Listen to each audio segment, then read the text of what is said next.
The teenager did not buy insurance and was unfortunately hit by a meteorite in the city. He was in a coma for a whole year. The school beauty also left him.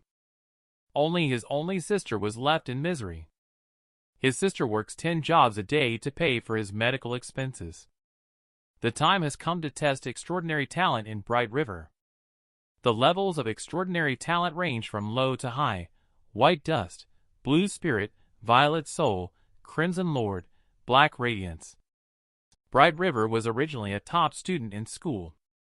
Everyone had high expectations for him. The school's beauty queen girlfriend was also cheering for him in the audience. However, when he confidently placed his hand on the test crystal, the crystal ball only emitted a faint white light, and the test results showed white dust rank, not admitted. Bright River looked incredulously at the classmate beside them. He found that even the lowest rank was blue spirit rank. Even a violet soul rank student appeared, and the cheers for that violet soul rank student were mixed with mockery and sarcasm towards Bright River in the audience. The outstanding academic achiever identified as one of the rare white dust rank students, with a hidden talent of luck. You better go obediently work at the factory and screw bolts. Don't act like a transcendenter anymore. How can you still have the nerve to confess your love to the school beauty like violet soul rank just like this? At night, Bright River rode his motorcycle on the highway, trying to shake off the depression in his heart. He rode all the way to the outskirts, where coincidentally, a shooting star flew in the same direction as him. The previous second, he thought it was pure fantasy that a shooting star would hit him. The next moment, the shooting star changed direction and flew towards him. And then the shooting star directly hit him. The smoke dispersed, only to reveal Bright River lying motionless in the pit, with a round glowing ball floating in front of him that then entered his body. In Bright River's sea of consciousness, a voice rang out, stating that the target possesses a hidden talent: luck.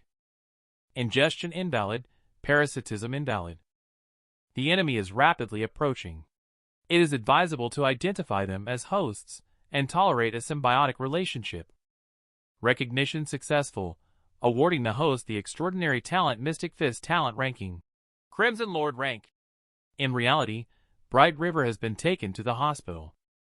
The doctor only thinks he is in a coma due to a head injury. No one knows when he will wake up.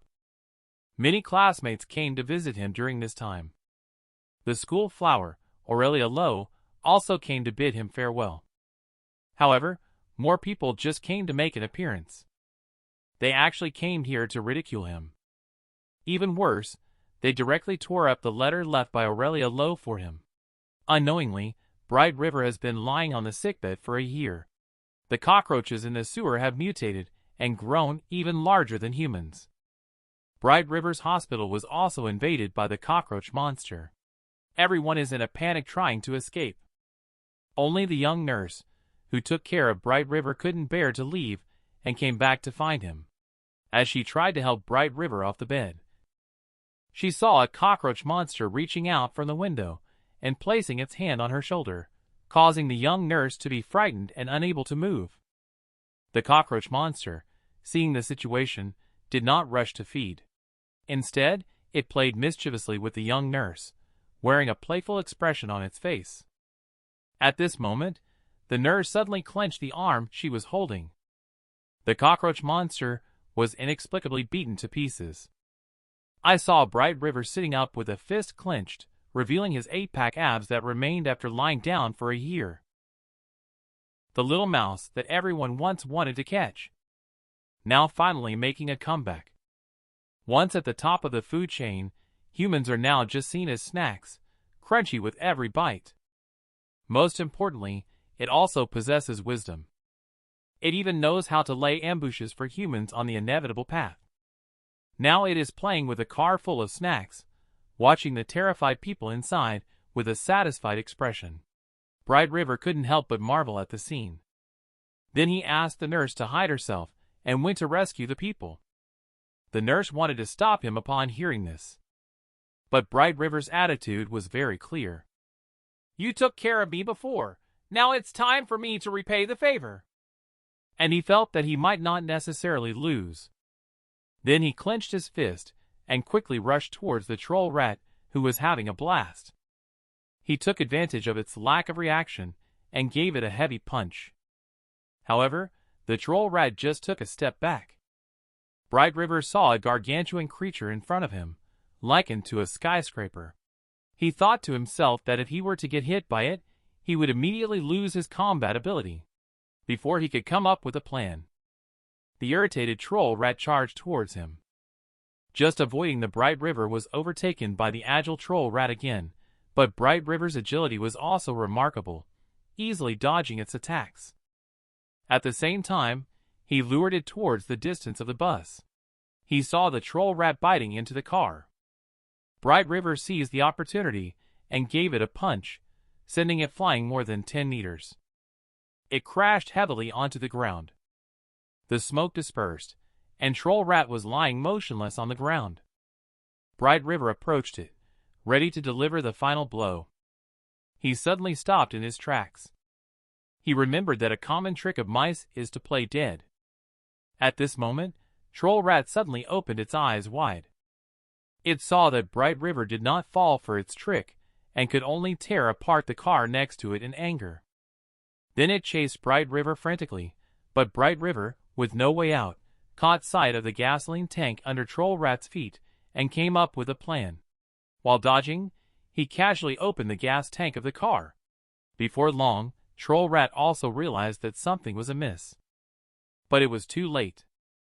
Bright River now held the lighter and approached it step by step. Without saying a word, Bright River directly threw the lighter into the gasoline, causing a huge explosion. Flames quickly spread onto Troll Rat's body. Of course, this small flame was not enough to kill the huge troll rat in front of him. Bright River was seen putting their hand into the fire and roasting it. Then his fist desperately absorbed the surrounding flames. Seeing this, Troll Rat also panicked. However, Bright River did not give it a chance to escape. Inferno! Punch! The high-temperature flames directly burned Troll Rat into ashes, giving the ground a shiny middle part by the way. Seeing the situation, everyone couldn't help but exclaim, "He killed that troll rat! We're saved!" At the same time, they also noticed that Bright River was wearing hospital scrubs. They immediately asked about the identity of the young nurse, Bright River. "He is called Bright River, just an ordinary student who was not accepted by the Academy of Transcendence." The Association of the Transcendents also quickly received the news. Then they informed nearby Transcenders not to go. At this time on a tree, Aurelia Lowe also learned that Troll Rat had been taken care of. She expressed that she wanted to thank him in person. She would never have thought that the person was her ex-boyfriend. At the rescue station, the young nurse is helping Bright River treat his wound, and she keeps complimenting him. Bright River is starting to feel a bit shy about it. A familiar voice was heard at this moment, begging you to let me out. My younger brother is still in a coma in the hospital. My younger brother is a very obedient child. He is so young. He hasn't even held a girl's hand before. He just left like that. Bright River, you wait for me, big sister. I will risk my life to save you. Even if I die, big sister will be with you. Bright River heard her sister reveal everything, and for a moment didn't know what to say. Sis, I'm right here. That's great, you are okay. It's really great. Your sister was really worried about you. A young man has a beautiful non-blood related sister, not a real sister but just like a real sister. But he still keeps thinking about his girlfriend. They have been orphans since childhood. His sister works hard to earn money to support his education. When the teenager lay in the hospital after the car accident, his girlfriend just came to have a look and then left for a distant place. And his sister worked more than a dozen jobs a day in order to raise enough money for his hospitalization fees. Even when the demonic beast attacked, she was still thinking of going to the hospital to find him. Bright River looked at his sister in front of him, crying like a pear blossom in the rain. Actually, he has kept a clear mind over the past year. He knew that his sister had suffered a lot for him during this time. A surge of regret welled up in his heart. He could only continuously console his sister with heartfelt distress. The next day, Bright River woke up in his own bed. Then he saw the breakfast and note left by his sister on the table. He saw how hard his sister had worked for him. He thought he should also earn money, at least to make his sister less tired. Coincidentally, the news on TV was offering a reward. As long as you find clues to the source of pollution, you can get 500,000 yuan. Bright River's eyes lit up instantly. Then he saw the reward amount for cockroach monster and troll rat. He suddenly felt that he had lost tens of thousands of manii. But he deduced from the clue of the sewer system that the source of the pollution should be near the hospital. He then went to the rewards hall to find out more about the situation. He learned from the young lady that as long as he displays some transcendent power, he can receive the mission to hunt down the cockroach monster. He can also obtain a trainee transcendenter badge. Then the two of them arrived at the training ground. Miss found out that Bright River's extraordinary talent is boxing. He arranged for Bright River to undergo a punching test on the robots. Bright River saw the screen displaying 800 kilograms. He thought that was the passing standard. He also happened to want to test his muscle strength that has not fully recovered. So he doesn't intend to hold back, and we only see him gathering strength for a backward move. Then he throws a heavy straight punch at the robot. The crowd also turned to look because of the loud noise, only to see the armor on the robot's chest falling off. The number on the display shows 1,000 kilograms. Just when Bright River tactfully indicated that she had just passed, everyone around him couldn't help but call him Versailles. Bright River only found out from the introduction of the young lady that he had broken the 800-kilogram record set half a year ago. He could only awkwardly scratch his head. Not long after, the young lady handed the medal and a 1,000 manii shopping card to Bright River. The young lady also told Bright River that there was starlight radiance above. Evaluation tests of levels such as lunar dawn, solar corona, and celestial ray. Knowing the situation, Bright River feels one step closer to the goal of luxury car villas. After all, he earns a minimum of 3,000 in salary just by taking down a cockroach monster.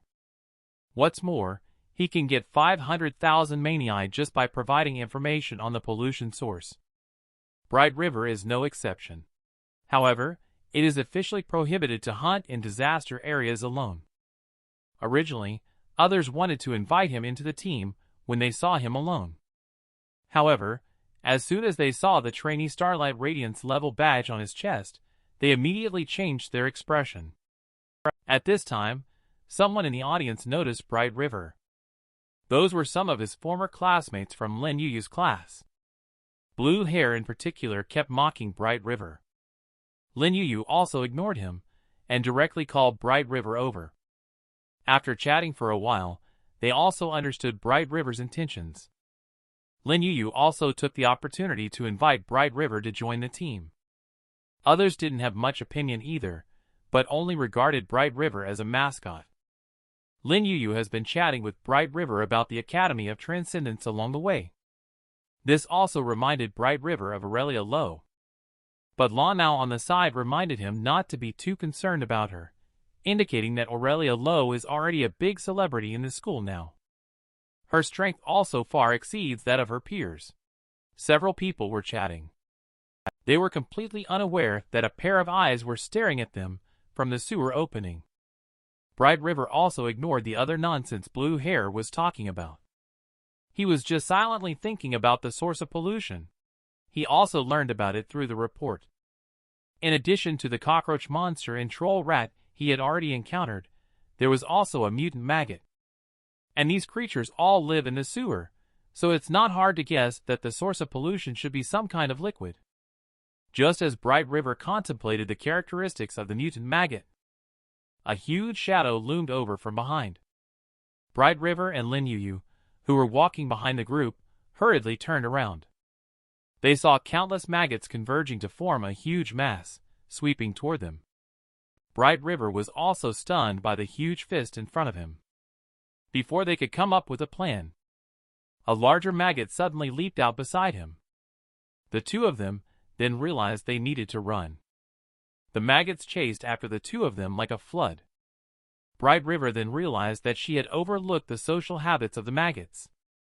The few people ahead were still walking leisurely. I have to say, their vigilance is really poor.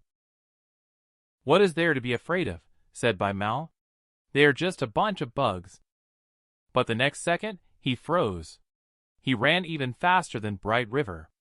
Fortunately, there was a reinforced glass door in front of the building. But Bright River realized that Lin Yu's figure was nowhere to be seen. One little Dan said, "She seemed to have taken a fall." Bright River did not hesitate. He turned around directly and rushed back. Several people had already been stunned. Lin Yu said, "Don't come over, or you will die too." Bright River became anxious. "Didn't you say that classmates should help each other?" Bright River punched the fire hydrant. Just as Maggot was about to engulf him, countless streams of water flowed towards his fist. Suddenly, those waters transformed into a massive water column. Just like the rolling waves. Bright River indicates that even if I can't kill you, but you won't get your way either. Maggot was suddenly injured. Lin Yu has completely stiffened. The feeling this man gives her is just too powerful. Is this really the Bright River we knew back then? Bright River inserted his hand into Lin Yu's waist. He said softly, "We're almost there." At this moment, she had never felt that Bright River was so handsome. Unfortunately, the person he likes is Aurelia Lowe. But she is really grateful to him for not abandoning me, who is both stupid and incompetent. Bai Mao said, "We happen to be here to save you." I didn't expect Bright River to beat us to it. Everyone also agreed one after another. Then I could only awkwardly laugh and say, "What a missed opportunity to be a hero and save the beauty." And Bright River directly took out medical supplies. For now, let's bandage the wound to prevent the mutant maggot's saliva from corroding it. Lin Yu said that it's just some minor external injuries and should not affect our actions. Bright River stood up and said, "I'll go check this building first to prevent those mutant maggots from getting in." After Bright River left, one little Dan said, "You two big men are really useless. You guys are not as good as Bright River, who did not pass the Academy of Transcendence. Be cautious in the experimental area." An ecological cage with a hole attracted Bright River's attention. Insects have been lost in it. Just wondering if these mutant sources might cause the bred insects to mutate. And Bright River is unaware. This is the biggest in the world. If there is such a nurse sister, her inviting you to have dinner together is quite an experience. Just now, when Bright River searched for Maggot's tracks in the building, he found that the back door had been locked. There is probably no other entrance now. But a figure in the distance caught Bright River's attention. That was Dr. Zhao from the hospital. Bright River thought to himself. Why was he walking alone in this quarantine zone? And he's not a transcendenter. Isn't that very dangerous? Suddenly, his phone rang. A stranger's phone call came in to Bright River. On the other end of the phone was a black stockings mature woman. The woman asked, "Where are you? My sister hasn't repaid you for saving her last time. Now come have dinner with us. You can't refuse. By the way, my surname is Song, given name Lon. You can call me Sister Song or Sister Lon." Bright River calmly replied, "I am currently in quarantine." Nurse Song was anxious. "Why are you there?" The calamity beast they encountered there was even more terrifying than the one we encountered. Bright River said there was a reward, right? I want to make some money to help my sister live a better life. Nurse Song was a bit confused. Are you two biological siblings? Through Bright River, it was revealed that the two siblings grew up together in the orphanage, and their relationship is even closer than that of biological family members. Nurse Song felt somewhat disappointed. Since you're working, we'll have to do it next time. But it's a pity because I dressed up specially today. Suddenly, Bright River stopped her. I just saw Dr. Zhao alone in the quarantine area. It's very dangerous for him to be like this. Nurse Song suddenly felt a bit confused. How come Dr. Zhao is there? Are you sure it's him? Bright River confirmed it, but he didn't see me. Maybe this glass door can't be seen from the outside. Nurse Song recalled something strange from the past year. Dr. Zhao was always mysteriously absent, and there was one time when the headquarters sent a sample of Calamity Beast blood, which he accidentally lost. The thought shocked her. Could this missing bottle of Calamity Beast blood be the source of contamination this time? According to memory, the Calamity Beast's blood has a 1-year incubation period. Dr. Zhao went missing exactly 1 year ago, on the day Bright River was hospitalized. Bright River believes that this contamination mutation is very likely caused by the Calamity Beast's blood. The timing coincides perfectly as well. Nurse Song was somewhat hesitant, but he mentioned that the thing, which is only lost after special purification, Bright River, indicates that he must be lying. My theory of transcendence earned a perfect score. He might have realized the mistake he made and wanted to retrieve the lost blood Bright River from that day, indicating that this is no small matter. Sister Nurse, you'd better inform the authorities of what happened. Ask them to investigate the unfinished building as soon as possible. How awesome is this man? He directly dispersed the swarm of maggots with one punch. Then he inspected the building. He unexpectedly discovered the suspicious Dr. Zhao. Then he chased after him. Although Maggot was not completely defeated, he also did not pose a threat for the time being. Just as Bright River was about to take a shortcut, an accident happened immediately as expected. He was surrounded by cockroach monsters on all sides. Only the sound of fighting in the alley could be heard. But in the end, only Bright River walked out gracefully. The current cockroach monster poses no threat to him. At present, he is tracking Dr. Zhao closely, with Bright River following closely behind. Only saw Dr. Zhao entering a big pit. Bright River did not hesitate. He was just somewhat curious about what he was here to do. He felt that it must not be simple. Until beside the water supply area of Lonrise City. Bright River stopped him directly. Dr. Zhao was somewhat surprised. How come it's you? Bright River immediately brought up the incident with the serum from a year ago. He looked very serious. Dr. Zhao was somewhat fearful. I didn't know in the beginning. But I really didn't mean to hide it deliberately. Later I found the serum was lost somewhere around here. Now I just want to make amends. Bright River means that they will let the authorities handle the matter of you not being a transcendenter. Mention the authorities. Dr. Zhao is becoming more and more excited. You saved so many people in our hospital at the time, and you are so powerful, Bright River, you must help me. If the authorities find out about this, not only will I lose my job, but also no one will take care of my wife and children. Then he knelt down with a thud. Bright River said, For now, you need to calm down first. This matter should be reported to the authorities and let them handle it. Dr. Zhao muttered. Report to the authorities? Oh, you haven't told anyone else about it. Cockroaches, you must have seen these things before, right?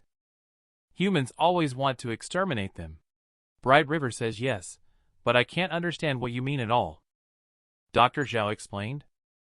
Currently, humans are multiplying and plundering wantonly, constantly destroying the Earth's environment.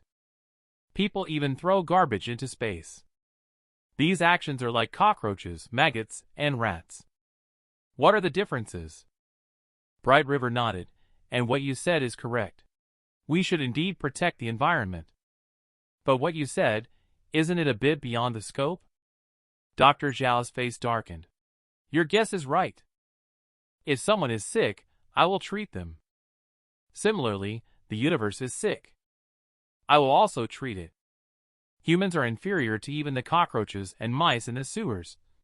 Moreover, all these mutant sources were created by me. This man is incredible. He is determined to eradicate humanity. He will transport contaminated tap water to all parts of the city. When the tap water flows into the sewers, all the cockroaches, rats, and maggots in the city will mutate. Bright River was stunned. This Dr. Zhao is simply insidious. I'll slip away first. You can continue doing whatever you need to do. Dr. Zhao has some doubts. Don't you want to stop me? At that time, when you saved so many people in our hospital, didn't you have a sense of justice? In the blink of an eye, Bright River has already slipped away. But when Dr. Zhao was about to continue, he found that the Calamity Beast's blood was missing from his pocket. He recalled the scene just now. He went crazy. Suddenly, his eyes turned red, his face started to become more and more ferocious, but in the blink of an eye, he completely looked like a different person. Bright River did not slack off. He held the Calamity Beast's blood and ran wildly all the way, which surprised him even more. Dr. Zhao, as a human, he actually used himself as a subject for mutation experiments. And he summoned 2 Calamity Beasts that seemed to have activated sentient wisdom, just as they were about to catch the rope in the Bright River. He didn't expect that the rope would be torn to shreds directly. In just a few seconds, 4 of them have gathered, but their bodies were only used as stepping stones for Bright River. Then, the concrete next to them attracted Bright River's attention. He directly grabbed and pulled them in. He extracted all the elements from them onto his fist. The concrete that covered the sky and the ground instantly directly sealed the opening. Dr. Zhao deeply swallowed a breath. I can smell the blood of the Calamity Beast. My whole body is now full of this tumor. You can't escape. Bright River thought to himself that these mutants, their strength is determined by whether they were humans or animals at the time. Among them, maggot is the weakest. Next is the cockroach. Lastly, the mouse. When encountering a mutated troll rat, I find it very difficult to deal with. If it's a full-grown beast, I'm afraid I won't be able to handle it. I'll have to wait for the official personnel to come and collect the blood of the Calamity Beast. It's all up to you now, nurse. The scene suddenly changes to inside an abandoned building. A Lunar Dawn level squad is clearing out cockroach monsters. What they didn't notice is, under their feet, an unusual red light is emanating from the manhole cover. With a bang, one person was directly knocked flying. Luckily, Xiaolon teleported in an instant and caught him directly. The one who walked out of the well was the mutated Dr. Zhao, but they were not afraid. Instead, they were very excited. This mutant big monster must be worth at least 100,000 bounty. Dr. Zhao is shocked by how these humanoids, resembling cancer cells, are behaving so recklessly. His anger surged as he thought, "How annoying!" He extended his claws, ready to take their lives. However, the opponents were at least Lunar Dawn level transcenders, so they were not instantly killed, but only able to struggle for a bit. As Big Cutie's arms extended, Dr. Zhao directly locked their throat. As the primary physician of the universe, how could they lack some strength? He is like the game prototype. Hand turns into a scythe. Spikes protrude from his armpits one by one, straight into the chests of those humans. Female Transcendenter settles the wounded before unleashing a fierce attack. Although she landed a blow, it was ineffective against the monster as the wound quickly healed. She paid no attention and continued to attack. It's not over yet. He casually swung his scythe. In an instant, he cleared away the garbage. At the same time, he also disposed of the trash in his hands. After all, good things come in pairs. Seeing this scene, the last 2 people were scared to death. As the little cuties climbed out of the sewer, they followed the scent of the Calamity Beast's blood. What a pity. If I weren't in a hurry, I could spend more time playing with you. After confirming with the cuties for the 3rd time, they ran towards the male lead with crazed excitement. From this assassination situation, we can determine that Dr. Zhao is definitely stronger than General Level Troll Rat and is at the Lord level. Not long after, the cuties have already arrived behind him. And no matter how he hides, he will be discovered. By observing, it seems that they are following the scent of Calamity Beast's blood. This thing should be very important. He finally managed to shake off the cuteness. He found a gas station and ran over to it. Although he didn't know if it would work, he could only give it a try. He entered the convenience store not long after. The cuties came over aggressively like wolves and tigers. The male protagonist paid off the credit card debt to help his non-blood-related sister. He resolutely ran to the quarantine zone to earn a bounty. He not only encountered a perverted doctor, he was also chased by a group of cuties for tens of thousands of miles. Even if he put gasoline on his hands and hid in a convenience store, he was still sniffed out by one of the cuties. This little one is probably a dog. The little one walked into the convenience store without any surprises and walked in with particular force, making it hard for the male lead to distinguish where it was for a moment. Not long after, the sound of footsteps disappeared, making him nervous. The little cutie was already hanging over his head. Luckily, when he turned his head, he happened to see a glass door of the freezer with a big gaping mouth coming towards him. He quickly dodged to the side, and at the same time, he pulled down the freezer with force, trapping the little cutie underneath. Just as he was about to escape, he had a bold idea. If he killed the most sensitive-smelling cutie, he wouldn't have to run anymore. Should he take a gamble and turn the bicycle into a motorcycle, or would he end up trapping himself by his own doings or closing the door on the dog? After a riot broke out, the cutie successfully escaped from the predicament. Although mentally prepared, he still had a headache. Because the convenience store does not have special attribute media that can activate the Mystic Fist's spiritual skill. In past battles, he used sulfuric acid to deliver acid punch through physical contact. He used to deliver inferno punch by absorbing flames and raging wave punch by utilizing large amounts of water. But now, all the convenience stores are stocked with snacks. He can't possibly unleash a snacks punch and risk amusing his opponent to death. It seems like he will have to engage in hand-to-hand combat only. He dodged to the side again, simultaneously delivering a powerful roundhouse kick. He kicked directly at the little cutie's abdomen, sending it flying backward.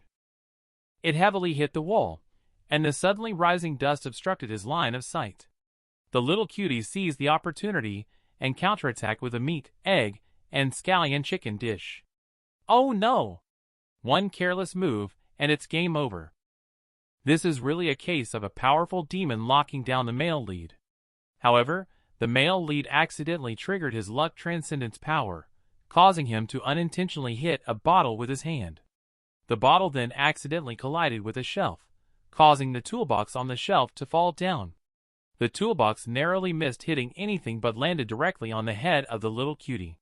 What a well-staged performance by the toolbox. The little cutie instantly felt weak and powerless. The male lead, seeing the situation, threw out a soaring punch. He quickly stood up, tightly clenched his fists, gathered his strength for a moment, and then kicked with both legs. Countless blue punches were thrown. He seemed to be in the rhythm of randomly punching the master to death. How could he miss such a good opportunity?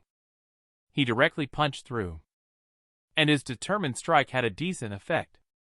The little cutie's head has already run outside to play. Because of its death, Dr. Zhao's body is bleeding. It looks like the death of the little cutie will also harm him. Based on the search of other cuties, he tracked them all the way to the gas station. Walking into the convenience store, he found the corpse of the little cutie here. He also understood that this little punk was not easy to deal with. He ordered the other three to eat the corpse. It's time for you all to evolve. Because of his lucky talent for dog's hit, he managed to escape death successfully. And the death of the little cutie. This makes Dr. Zhao enraged. He started spurting blood. It's time for you to evolve. With the little cuties eating the corpses successfully evolving, he smiled satisfactorily. Let the hunting begin. With their sense of smell more sensitive, they ran straight towards the male protagonist. Before long, he heard the voices of the little cuties. The voices not only grew louder and closer, and even more frightening. There is always a way out. He came to an amusement park, where even if he was caught, he could tangle with cuties for a while because of the complex terrain. And in the amusement park, there might be a Mystic Fist medium that would come in handy. However, he had to wash off the gasoline first, or he would ignite himself before throwing Inferno Punch. No matter how I run, they can always find me. Might as well kill one by one. Without waiting for him to think too much, the cutie appeared.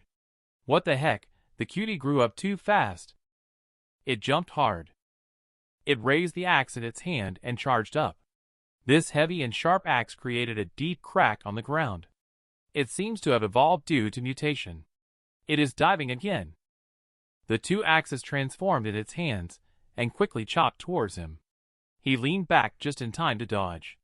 Seeing this, the cute one swung its tail hammer heavily. He somersaulted backwards to jump out of the attack range. After multiple attempts, although they have indeed become stronger, he can still barely avoid their attacks. It looks like he still has a chance to strike and kill. So he immediately taunted and provoked it. It smiled and remained silent upon seeing the situation. After all, it still has two younger brothers. Is a group fight appealing? In this situation, I think the male lead can handle fighting against 3 opponents without any problem. Do you think I'm stupid? You do it if you can. And then he handsome turned over the fence to escape. This is a delaying tactic. Next, he climbed onto the roller coaster track. Because the track is narrow, he can try to maintain a one-on-one situation as much as possible. And he discovered through exploring the amusement park that the roller coaster track could extract the golden elemental materials, making his arms extremely strong. It seems like the male protagonist is on the move again, and he sees the cutie running towards him. He said casually, "Do you really think I dare not confront you head-on? I'm standing up for myself now." This solid punch smashed little cutie's right hand directly. At the same time, he unleashed a powerful straight punch with his right hand. It would be unfair if he didn't die, but it seems like he's dead for sure. I have to say, the steel mystic fist is very powerful. After all, the cutie is stronger than Troll Rat by a few points. The more gold attributes he absorbs, the harder his arms become. Now even if he fights against 2 opponents at once, he won't lose out.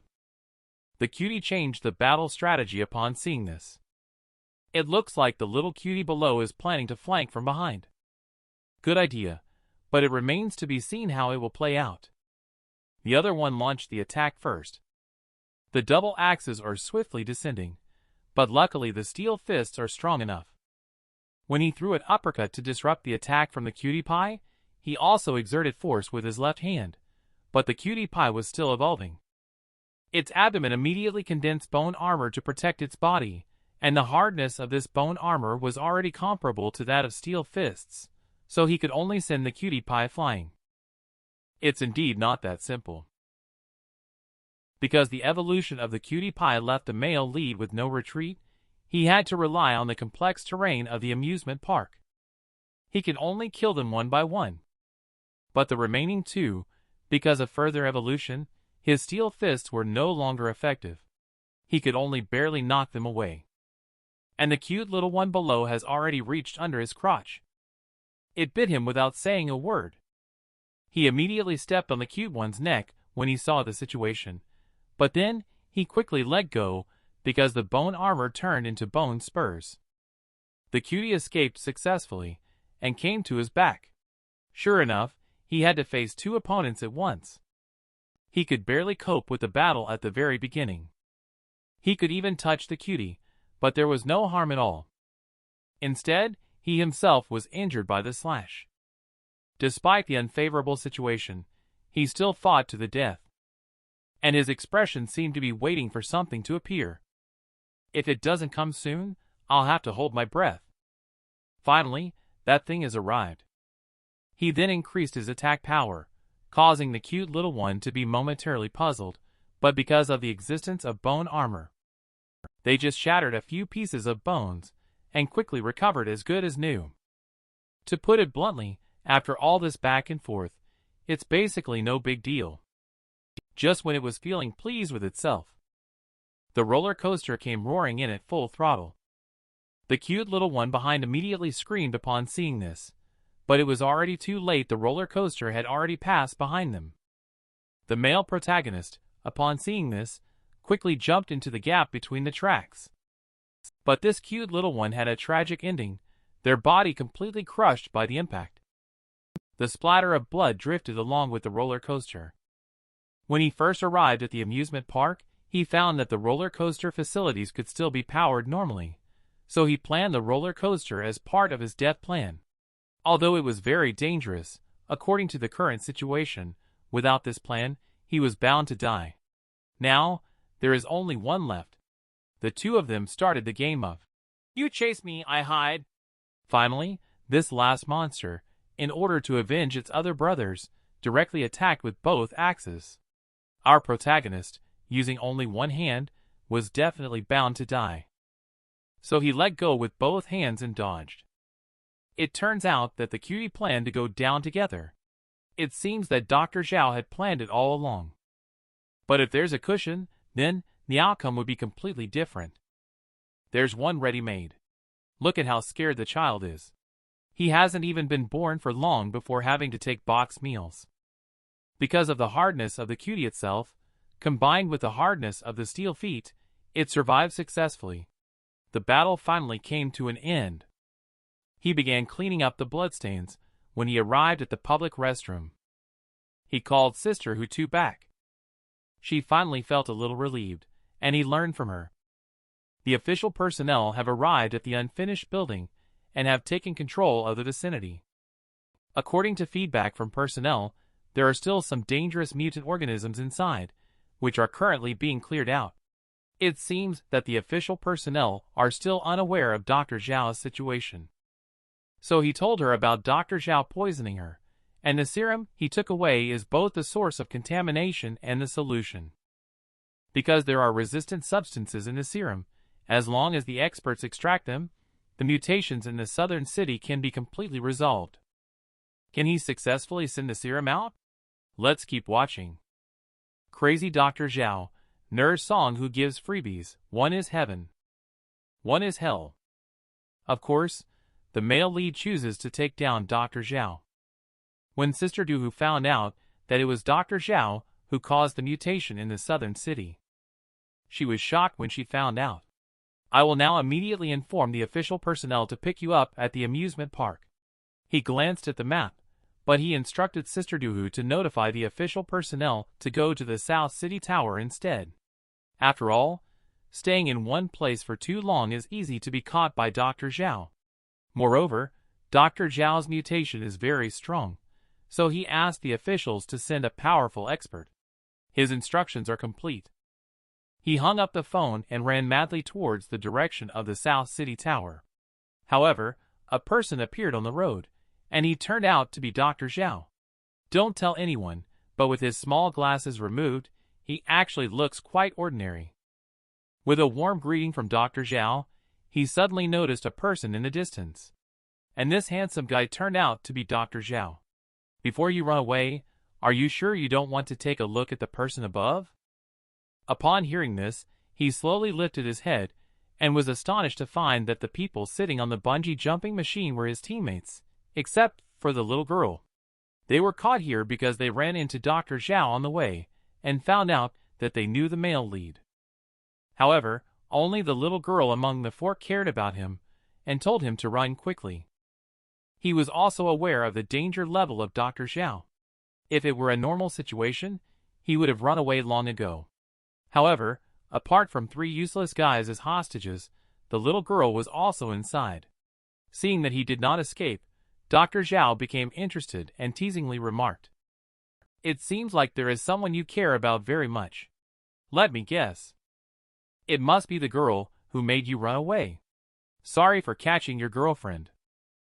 Although the situation is not optimistic, after hearing this sentence, the little girl still couldn't help but feel shy. Dr. Zhao doesn't believe that they are just classmates. Who would sacrifice their life for just a classmate? You don't understand, and that's right. This shows that there is still a difference between humans and animals. Upon hearing these words, Dr. Zhao's face darkened. And he continued, "The absurd remarks you made in the underground passage earlier, I have to say, made me laugh. In my opinion, it is precisely because of the appearance of life. It gives the silent universe vitality. To be precise, life is the sprout of evolution of the universe's main body. Still the sprout of evolution. This almost made Dr. Zhao burst into laughter. You laughed at nothing. The transcendent human is the best proof of evolution. This is a fart's proof.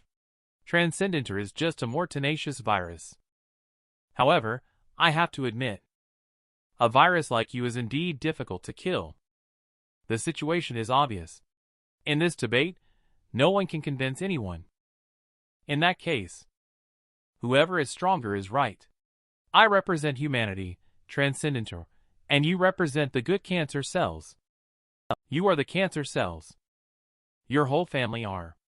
I'm called Stellar Wolf. Okay. You can call me whatever you want. If you win me, I'll give you the serum back. If you can't even beat me, a student who failed the exam, don't boast about yourself. I thought the two of us would immediately start fighting when we met. Who would have thought that the two of us would directly start a debate instead? It turns out we are just fooling around here. He didn't take the male lead's challenge seriously. Why bother with all this trouble? If you don't hand it over, I will just kill them. Who knew he would say, if you want to kill, then just kill. They have always been students of the Academy of Transcendence, since the first day of enrollment. They have long been using their lives to demonstrate their commitment to protecting the people at all costs. So it is worth sacrificing their lives to ensure the safety of the entire people of Lanhai City. Dr. Zhao wants to delay the time he needs. Dr. Zhao no longer intends to continue the verbal argument. He broke off a bone spur. He threw it up without looking back. I knew this bone spur belonged to him. This directly made him scream ecstatically. But he ignored it and turned away. Dr. Zhao continued to pick up a bone spur. This time it's your female classmate. As the bone spur was thrown away, the bone spur pierced her shoulder directly, but she did not make a sound, afraid that someone might take pity and turn around to deliver a fatal blow. And he ran away without any hesitation. Dr. Zhao shouted loudly, if you run again, they will turn into a hornet's nest. But he still didn't look back. It almost scared the three idiots above to death. Dr. Zhao became anxious when he saw the situation. It would indeed be troublesome if they ran away and needed to be chased. He gritted his teeth and agreed to a one-on-one fight with him. He did become anxious after all. So, he stopped to catch his breath and adjust. After all, he is indeed gambling. If he is led by Dr. Zhao, then he is bound to die. Just as he raised his hand and gathered strength for a moment, they suddenly exploded violently all over their bodies. After the thick smoke cleared, a circle of bone spurs formed around their bodies. If you step out of bounds once, I will kill one of your classmates. After extending a bone spur, he teasingly said with interest, I heard you ended up in the hospital because you failed the assessment at the Academy of Transcendence and tried to commit suicide. That's how you ended up in this ridiculous state. And what's even more interesting is, I did the surgery for you. Do you know how the classmates who came to visit you are doing? Most of them came to ridicule you. Except for the teacher who initially forced everyone to send you flowers, not many people came to visit you. You really are a poor creature. Just at this time, you still showed off as a hero pretending to be great. Dr. Zhao joked almost all the time. He then came over with a sickle. Dr. Zhao must be very happy to laugh like this. Luckily, he dodged backward in time. Otherwise, there would be two of him standing on the ground now, two half of him. Even so, he still bled a lot from this blow. The little girl watching felt a pang of heartache. Look at you, why do you have to come looking for trouble again after waking up? At this moment, he arrived at the border with no way to retreat. Dr. Zhao won't go easy on him. Seeing the sickle approaching, he flung the blood from his hand. The blood splashed into Dr. Zhao's eyes, scaring him into closing his eyes. Seizing the opportunity, he changed his position and discovered that using his blood as a medium could also activate the Mystic Fist spiritual skill, unleashing the blood demon punch. And at this moment, Dr. Zhao is sleeping comfortably. Our protagonist is trying to save the little girl. He fought a fierce battle with a deranged doctor, and he discovered that his blood could activate a more powerful skill. However, this skill truly drains his blood. But the effect is quite satisfying. He quickly took care of himself as soon as he saw the situation, or else he would have bled to death. Wang Lildan watched as these two cowards felt remorseful. In the future, she must be careful when choosing teammates. Only the little girl among them was worried about his injuries. The bone spurs were thrown onto the ground one by one. Dr. Zhao was still full of energy and warned, "If you keep making a fuss, I'll be the first one to take you down." Dr. Zhao thinks this acupuncture therapy is really good. He started to feel some sensation. Without waiting for him to say more, our protagonist punched again. Although the strength was good, it was just like that. And he remembered that on the stone bridge in the hospital, there was a fire attribute inferno punch. Unfortunately, there is no fire here. As the words fell, he then unleashed the blood demon meteor fist with all his might. Finally, he ended with a heavy punch that sent Dr. Zhao flying several meters away. But after this attack, not even a single hair on Dr. Zhao was harmed. And he just brushed off the dust. The Lord-level monster turned out to be so terrifying. Although Dr. Zhao is stronger, they are more concerned about the male protagonist's strength. He doesn't look anything like a white dust rank. Several people cheered on the side, as if they were seeing hope. The monsters at the Lord level are not so easily dealt with. Just your blue spirit rank fists aren't enough to defeat me. Also, it's not just you who has fists.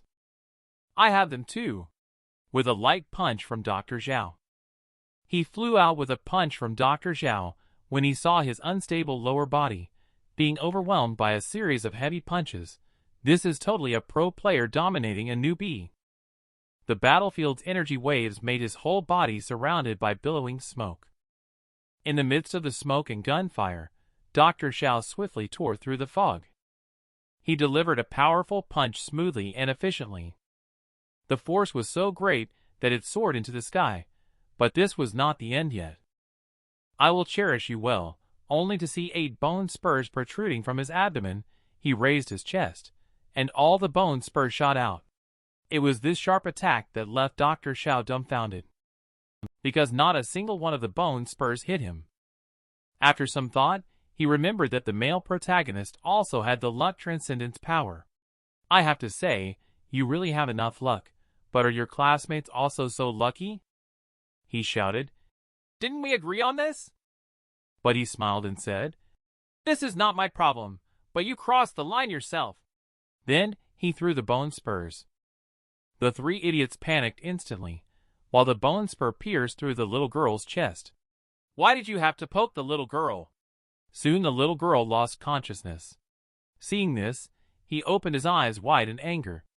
Now, he felt embarrassed to be the male lead without many cheats. Dr. Zhao didn't take it seriously and continued to joke. From my professional medical perspective, she won't die immediately, but if she doesn't receive treatment within 5 minutes, not even immortals can save her. He then walked into the bone array, plunged his hands in and squeezed hard. Since there are still 5 minutes. Then I will finish you off within 5 minutes, you scum. Watching the female student about to die on the spot made the male lead instantly go crazy. You will die within 5 minutes. As the two rushed towards each other, they instantly fought each other. But Dr. Zhao was unharmed. On the contrary, he did not look handsome for more than 3 seconds.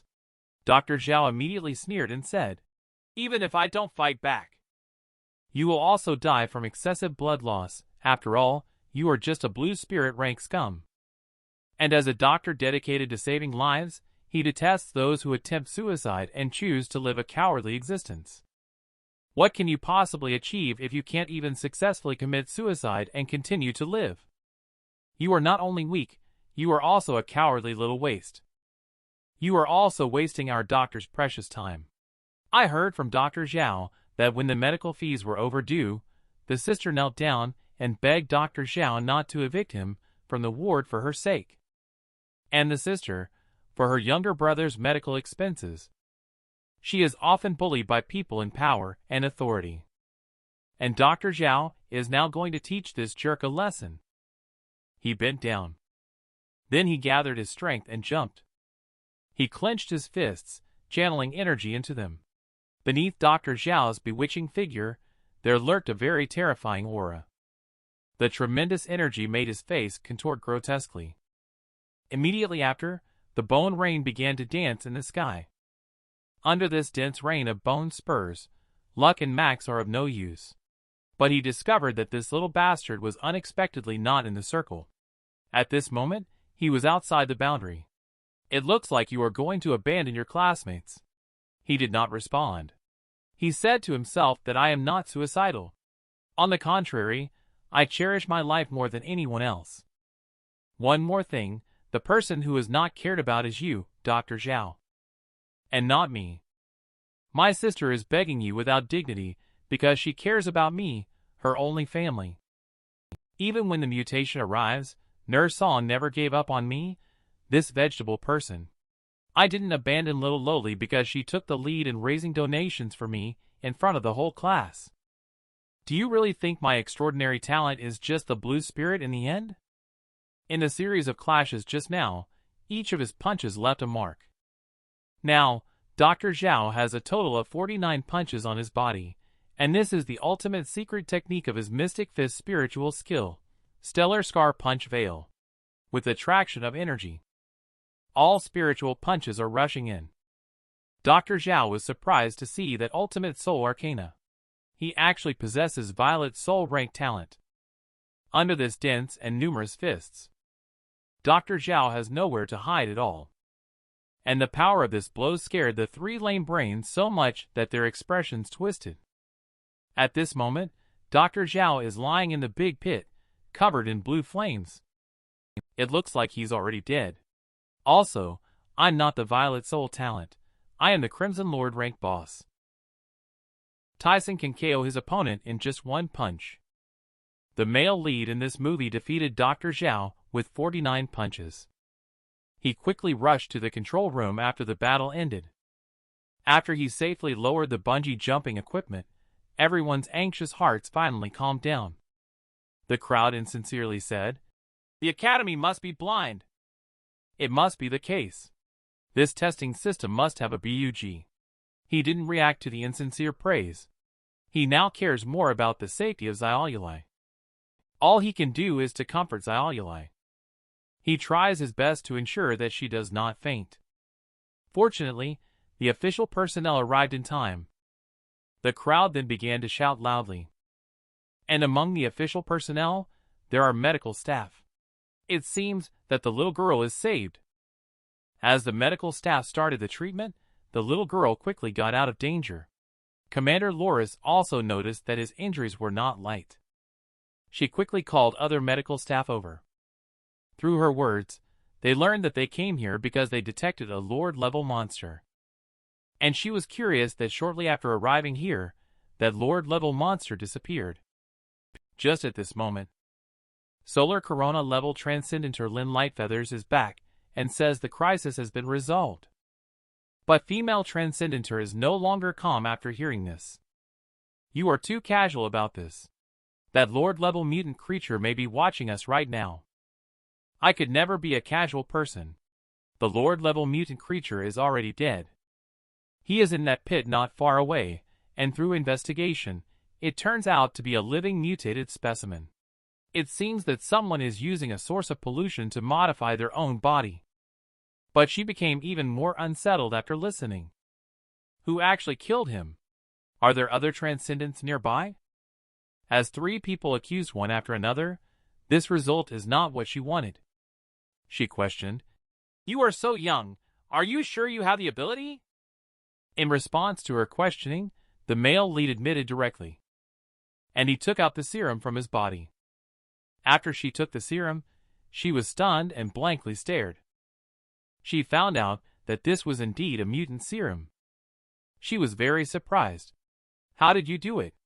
The male lead said, "I slipped away while he wasn't paying attention. What she wanted to express was how he killed the mutant lord-level entity. She learned that he had killed the opponent with his fists. It's really getting more and more outrageous. Just tell me the transcendental level and department.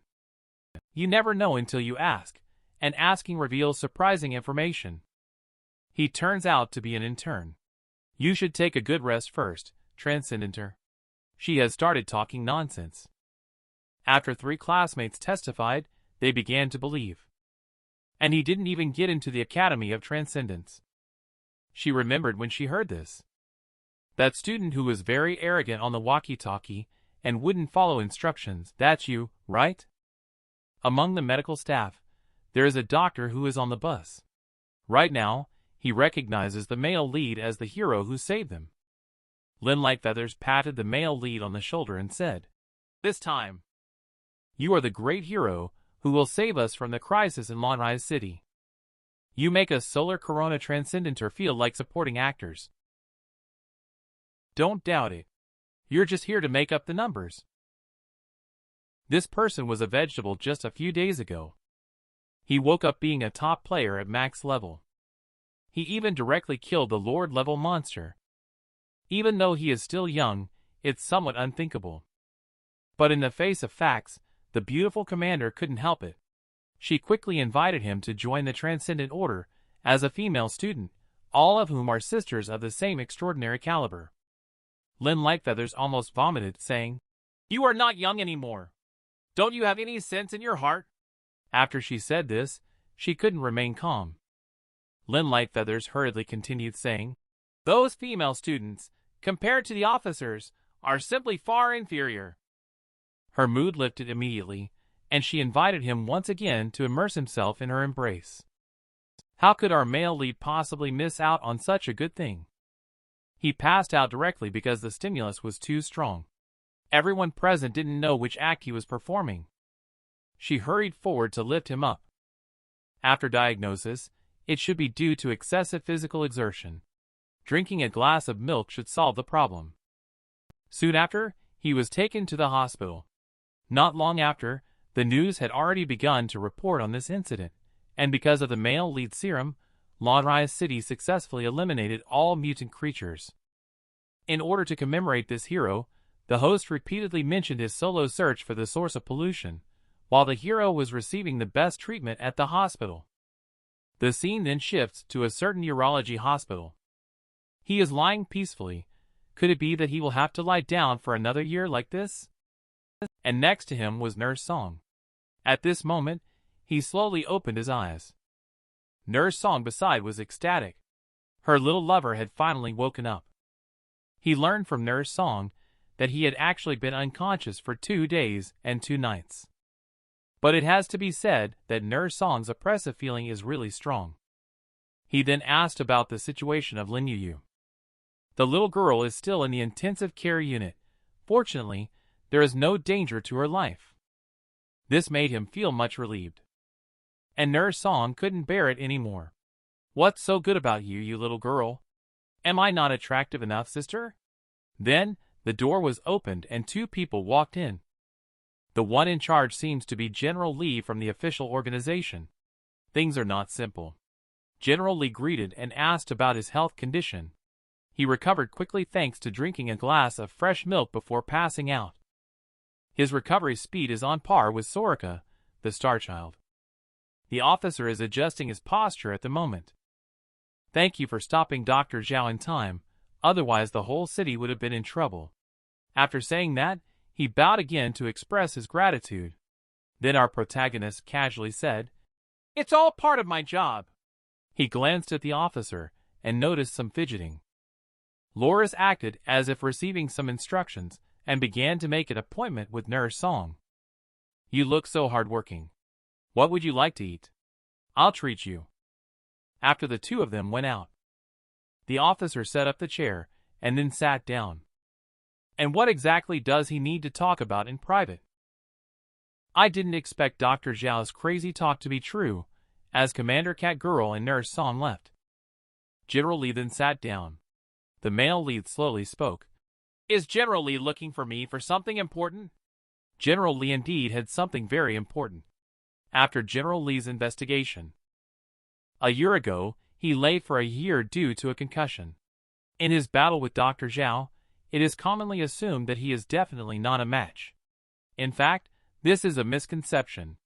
It is not always the case that the higher the level, the more powerful one is. If people can cleverly use their own transcendence power, even if their level is very low, they still have a chance of winning. You are really good. He did not pay much attention to this sudden praise, and just humbly responded, General Lee. General Lee saw that the situation was almost the same, and then began to move on to the main topic. Have you heard what Dr. Zhao said? And he truthfully answered that Dr. Zhao's so-called heavenly authority doctrine actually referred to humans as cancer cells, which is a ridiculous statement. But what Dr. Zhao said is not completely crazy. He stood there in a daze. Has General Lee been brainwashed by Dr. Zhao? Before he could think more, General Lee continued, saying according to research by official personnel, all calamity beasts invading the world come from meteors. Each meteor hides a kind of creature that poses a threat to humanity. The first instinct of life on Earth is survival, but the first instinct of the calamity beasts from meteors flying through outer space is killing. Stop killing until humans are completely extinct. Once this statement was made, he began to suspect that humans were the cancer cells mentioned by Dr. Zhao, because humans have always been exploring the universe, and no one knows the truth. Even the top transcendenter and cosmologists cannot answer. Despite this, he still believes that humans are not cancer cells. After all, if there is a God who wants to destroy humanity, then he would not have given humans transcendence power to resist. General Lee thinks the same way as most other people do. Before humanity discovers the ultimate truth, they will not be defeated by invading monsters. As a transcendenter, of course, he will work hard to improve his strength. Because there is also a group of women waiting for him to protect General Lee, who came this time, besides saying that. He has another thing closely related to him. A year ago, officials detected a meteorite from outer space named Goddess. The meteorite suddenly changed its trajectory upon entering the Earth's atmosphere, and he happened to be lying near the meteorite crater. As a result, he fell into a coma for a whole year. Did you see anything at that time? He faced General Lee's questioning. He said lightly that he was riding a small electric scooter at the time. Suddenly, a golden light shone behind him, dazzling the dog's eyes directly so that he couldn't see anything. He even thought it was a firefly. The male protagonist was actually carrying something very scary on him. What exactly is this thing? General Lee did not completely trust him, and continued to ask if anything ran out when the meteor fell. He stated that he was not clear about what happened after he passed out. According to General Lee, disasters are classified into 12 levels. A level 1 disaster is equivalent to a tornado, while the mutation of Lanrai's city is equivalent to a level 3 disaster. Dr. Zhao's plan is to use tap water to raise the disaster level to level 6. He was very surprised that such a terrifying mutation is only at level 3. And that Goddess Calamity Star is a genuine level 9 catastrophe. He was stunned. Is what he has on him really that terrifying? A level 9 catastrophe could flatten a large province, or even the entire South China region, in a day. Just 5 years ago, the South China region experienced an 8-level catastrophe once. The main culprit is a calamity beast known as the Emperor level. The contamination in this incident is caused by the blood of this Emperor level calamity beast. At any time, there are always some people engaging in unreasonable and harmful activities. Through General Lee's description, he can imagine how terrible the 9th disaster is. The official investigation into Goddess has yielded no results so far. General Lee thought he could obtain useful clues from our protagonist, but there was not a single useful word. Therefore, General Lee began to talk about the second matter. According to descriptions from other classmates, it is highly likely that you regained the Violet Soul rank talent during the year of coma due to the luck transcendence power. Furthermore, Commander Loris has been recommending you, so I am here today to invite you to join the Transcendent Order. However, you expressed the need to go back and discuss with your sister. General Lee, seeing this situation, intended to return to report. Just as he was about to open the door to leave, the male protagonist stopped him, and he quickly asked, "Have you remembered any clues about Goddess?" He scratched his head awkwardly and said, "I just wanted to ask if there is still a reward of 200,000 for finding the source of pollution." He said that the official rewards are always given promptly, so you can rest assured. After General Lee leaves, he adjusted his breathing and began to enter into meditation practice. In his mind, there is a giant statue. He arrived in front of the statue and began to speak. "You heard what General Lee said earlier, right?" Shortly after, cracks started to appear in the statue, emitting a faint blue light from within. As the surface stones fell off completely, a beam of bright blue light shot out, almost blinding him. And inside the statue is the goddess of meteors. "Are you really a 9th-level disaster?" Facing the protagonist's question, she did not answer immediately. She shrank her body before slowly speaking. "Who do you look down on? I am at least level 11. He could not believe that this seemingly fragile goddess was actually level 11 disaster. He asked curiously, "Are you really here to annihilate all mankind?"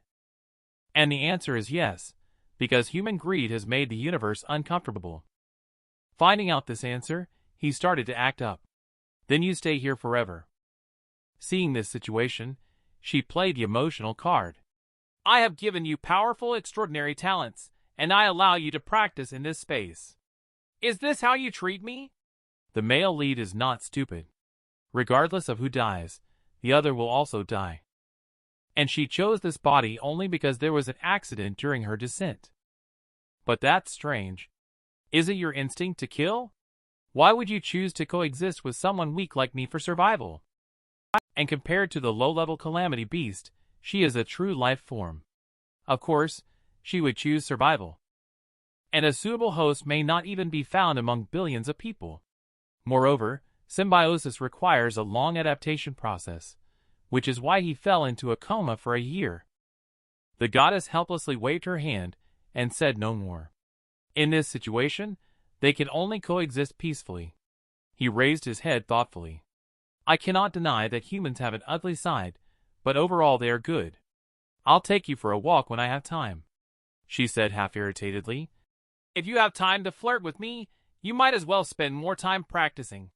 Dr. Zhao is just a pseudo-lord level you almost screwed up." Then she intended to find some formidable opponents for him to spar with. He was not willing to continue. After a year of fighting, he was already tired. With that, he exited his meditative state. After some investigation, he felt somewhat uneasy because there was a dangerous time bomb inside his body after all. And all he could do was to try his best to persuade the goddess to dissolve this disaster. Today is the day he gets discharged from the hospital. The journalists had already crowded downstairs. He came out wearing a mask at this moment. Even though it's a yellow alert now, we still need to be careful. The reporters don't care about so much. You won't be able to leave if you don't say something today. Originally, he didn't want to show off, but everyone wanted to see it. So he calmly said, "I just want to protect the people around me." The main force for eliminating mutants is the official authorities, Academy and the Order.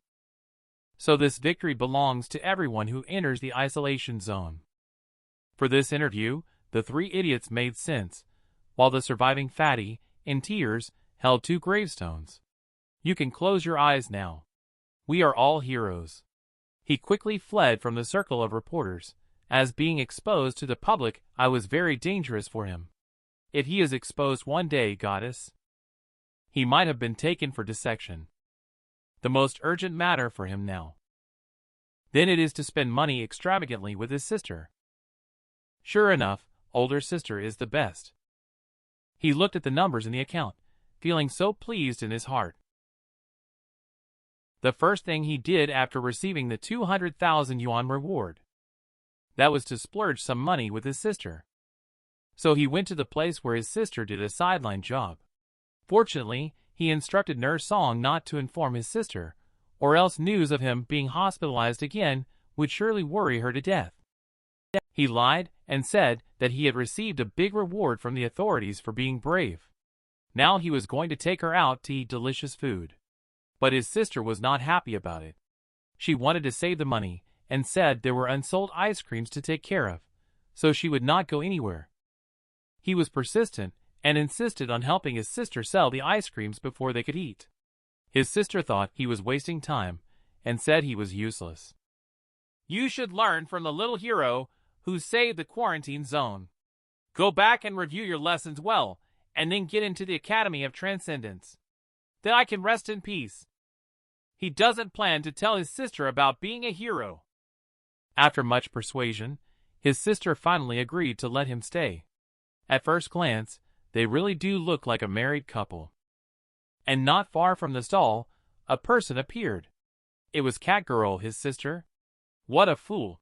Clearly, she could have been the center of attention in the whole city, but she refused all media and ran here to work with her sister. Suddenly, the phone in his pocket rang. He answered the phone. He realized it was Commander Laura's calling. And of course, her intention is to talk about joining the organization, but he has no intention of joining. Because his sister hopes to enter the Academy of Transcendence, and he will definitely pass the exam no matter what. But to be honest, he will go after graduation. However, she did not give up. Instead, she invited him to join the special department, Dragon's Teeth. Furthermore, members of Dragon's Teeth are in a voluntary state, without the need for attendance or patrol duties. They can also freely join other legitimate factions such as the Transcendent Order, as long as they assist the authorities in special crises and events.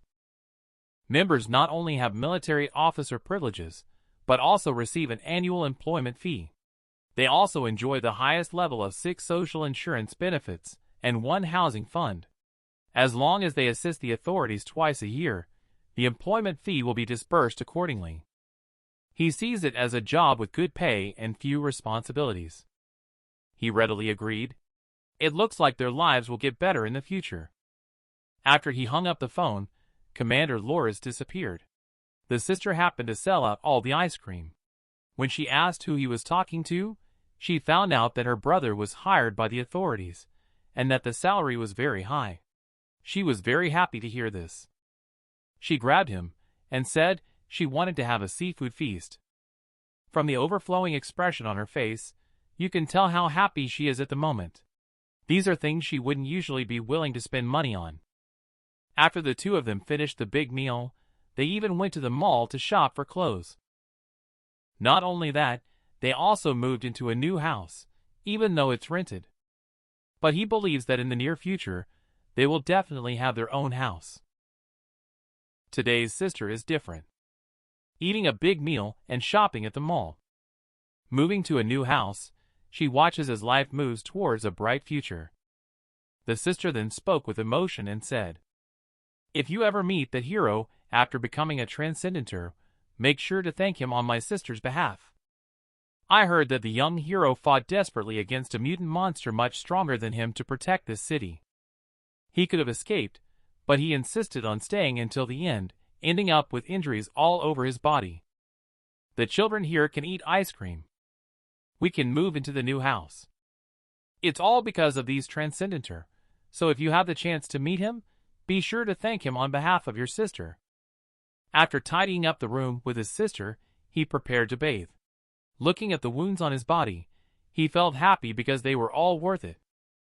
In the following days, he underwent various types of training. In addition to core training, he also strength training, endurance training, the understanding of martial arts with extraordinary talent, the theoretical knowledge required for the Academy of Transcendence exam, and the most important practice, he closed his eyes as usual. He arrived at the simulated combat space of Goddess. Because in the battle with Dr. Zhao, Goddess has already been able to simulate 90% of Dr. Zhao's strength through data analysis, after multiple combat training sessions. His combat abilities in his mind are already strong, but his body cannot keep up with the reaction speed due to malnutrition. Goddess instructed him to supplement more nutrition. At this time, his strength is at the lunar dawn level, and the plan of Goddess is to elevate him to above solar corona level. This way he will not easily fail. And reaching solar corona level enables the use of Mystic Fist's absolute sovereign domain. If he could have used absolute sovereign domain at that time to kill Dr. Zhao, it would have been insignificant. During school, the teacher mentioned that the white dust rank talent will bestow upon humans some abilities that surpass human physical limits. And he possesses strength that surpasses that of ordinary people. People with the blue spirit rank talent not only have extraordinary physical fitness, but also possess a powerful burst spiritual skill such as fire control and wind control. The male lead, on the other hand, has the Mystic Fist burst. Those who possess the violet soul rank talent, in addition to having the above transcendence power, will also be bestowed with the transcendent or ultimate soul arcana. One of the most common abilities is to summon flames. Dance of Thundering Herd. Controlling the power of the storm, he is the stellar Scar Punch Veil. Because of the Crimson Lord rank talent, he has a 9-year obligation not to teach and has to enter the Academy of Transcendence to study, so he is not clear about it. Goddess told him, since he was not aware that, in addition to having low-level abilities, the Crimson Lord rank talent also possesses the Absolute Sovereign Domain. Within the Absolute Sovereign Domain, one's own transcendent power will increase exponentially, while opponents will be suppressed, and one must follow the rules within the Sovereign Domain. Simply put, the rules are self-determined. He was so excited to hear this, and dared to ask if there is a trial card available. Goddess replied impatiently, "Do you think the Absolute Sovereign Domain is something easy to come by? You should focus on mastering the Violet Soul rank skills first." Luckily, in the battle against Dr. Zhao, you managed to leave behind 49 fist imprints. Otherwise, you would have already bitten the dust. But don't get too proud. Triggering 49 imprints is just the lowest threshold. With faster and more accurate punches, along with the skillful use of all available Mystic Fist mediums around you, the power of the Ultimate Soul Arcana will only grow stronger. It looks like you need to practice Ultimate Soul Arcana diligently. After long-term training and guidance from Goddess Sister, he has become more determined. After 1 month, he set off alone for the big city South capital to participate in the special recruitment assessment of the Academy of Transcendence. Here is the industrial park of Shi Mountain in South capital. It is currently shrouded in fog. At this moment, 2 security guards inside the industrial park are complaining. "We can't see anything in this thick fog. It's better to go back and sleep." However, the 2 men found that they seemed to have lost their way. Old Wang noticed something unusual and turned around to take a look.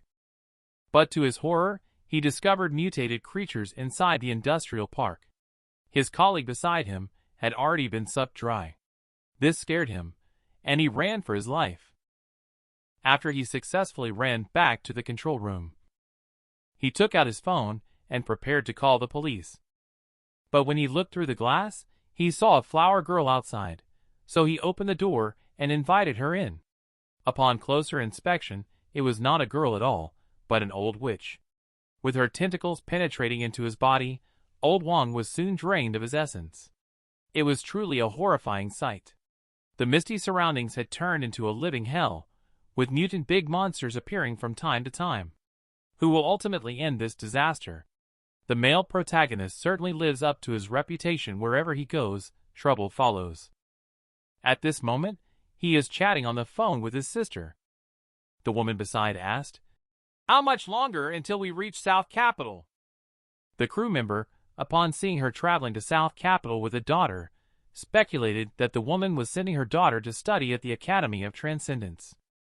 The woman, upon hearing this, purposely raised her voice, saying, "My daughter scored the highest in Lanrai City this year and got accepted to the South Capital Academy of Transcendence, so I must personally accompany her on this trip." Upon hearing this, everyone cast admiring glances at her.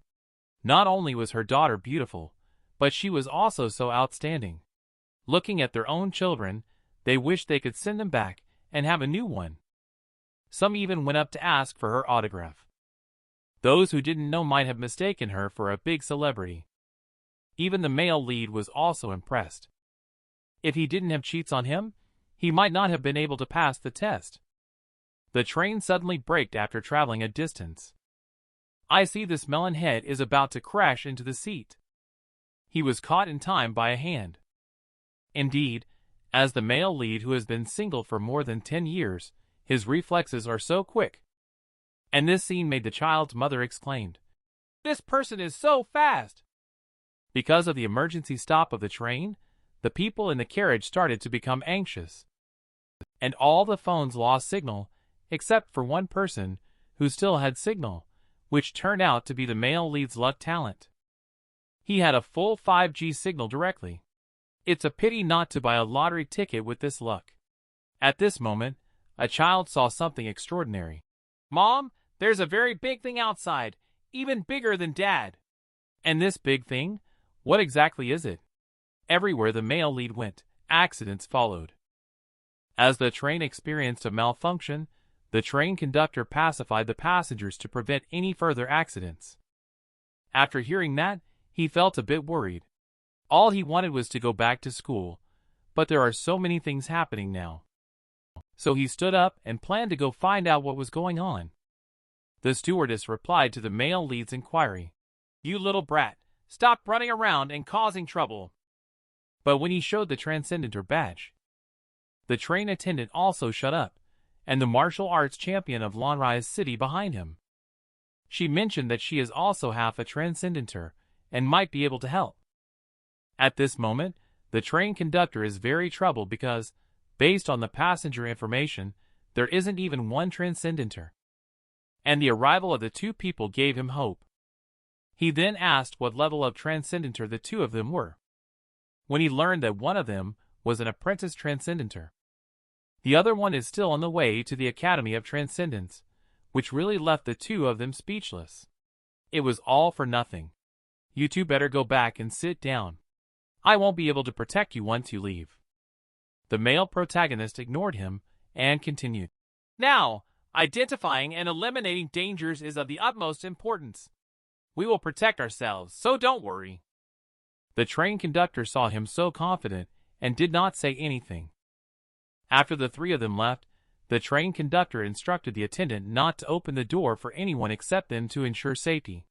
The three walked along the train tracks, and he saw no danger. He asked if the train would stop running when encountering heavy fog during the journey. But he didn't take it seriously. It must be because there was some obstacle ahead, otherwise it wouldn't have stopped. The problem is not significant. It can be said that surviving the red fog is already a miracle. At this moment, the fog outside the car is getting thicker and thicker. This makes the flight attendant even more anxious. And she found out there were actually other people outside. She hurriedly went forward and opened the car door. But she didn't fully open it, because he remembered the words of the male lead and the train conductor, "Do not open the door for anyone except them." Just at that moment, a big fat man appeared behind him. "What's wrong with you? Didn't you see the person outside? Why don't you let him in?" The steward stopped him when he saw him trying to open the door. The fat man, seeing this situation, instantly said, "Everyone is crying. Are you deaf?" After speaking, he pushed the steward aside. "Maybe I can pick up a little fangirl. I'm definitely putting on my best act today. You go away from me. How dare you interfere with this grandpa's luck with women?" After the fat guy opens the door, he immediately puts on a gentle and refined expression, looking like he's about to touch her. How come the supposed little fairy turned out to be an old witch? At this point, he wanted to run, but it was already too late, because the tentacles had already bound him. Even though he grabbed the door and wasn't immediately pulled out. But in the end, he still lost his strength. This chubby boy for love. He disregarded the flight attendant's obstruction. He opened the door for the girl in his mouth, but the girl did not appreciate it. She came in and went straight for the bundle package. The more stimulating it is, the more frightening it is to scare him to pee directly. and the flight attendant behind, seeing the situation, had already collapsed on the ground. She shakily got up and planned to run away. But her professional ethics told her otherwise. She needed to ensure the safety of all passengers, so she turned and ran towards the door. As the door was about to close, the mutated tentacle didn't agree, so it pulled her out. Nevertheless, she didn't give up, even if she was dead. This door must be closed. I have one request. The male lead must save her. It's a waste if she dies. Another flight attendant discovered that Tan Xian was missing during patrol, and the door wasn't locked. This new girl is careless and must have her salary deducted, or else she won't remember a lesson. When the tentacles were about to open the door, they found that the door was already locked, so they left. At this moment, the three people found on the train tracks that the train stopped abruptly due to falling rocks. Once the area is cleared, the train can be started again. He noticed that it wasn't windy or raining, so how did the rock slide down? He climbed up towards the area. Seeing this, the train employee had no choice but to ask the woman to help move. After he successfully climbed up, he discovered, what kind of mutant creature is this after all that can leave such a big mark? But judging from its crawling route, it should have passed through here by chance. With the luck transcendence power triggered again. His phone has signal again. He learned from Commander Loris that an accident had occurred in the area where he is located. This is really frustrating. The train to South Capital I took happened to break down. Fortunately, it's not a problem with the train itself. It can start once the track debris is cleared up. Loris breathed a sigh of relief after listening. You are now on the edge of the mist. You can still leave in time. Don't ask so much. If you stay at your current level, there is only one dead end for you. He heard that the situation was so serious that he came down to meet the two of them. Quite coincidentally, the two of them had just finished moving. The train attendant joked, "You really have a knack for it. We finished moving and then you came down." Before the train attendant could finish, he interrupted and said, "We need to leave quickly.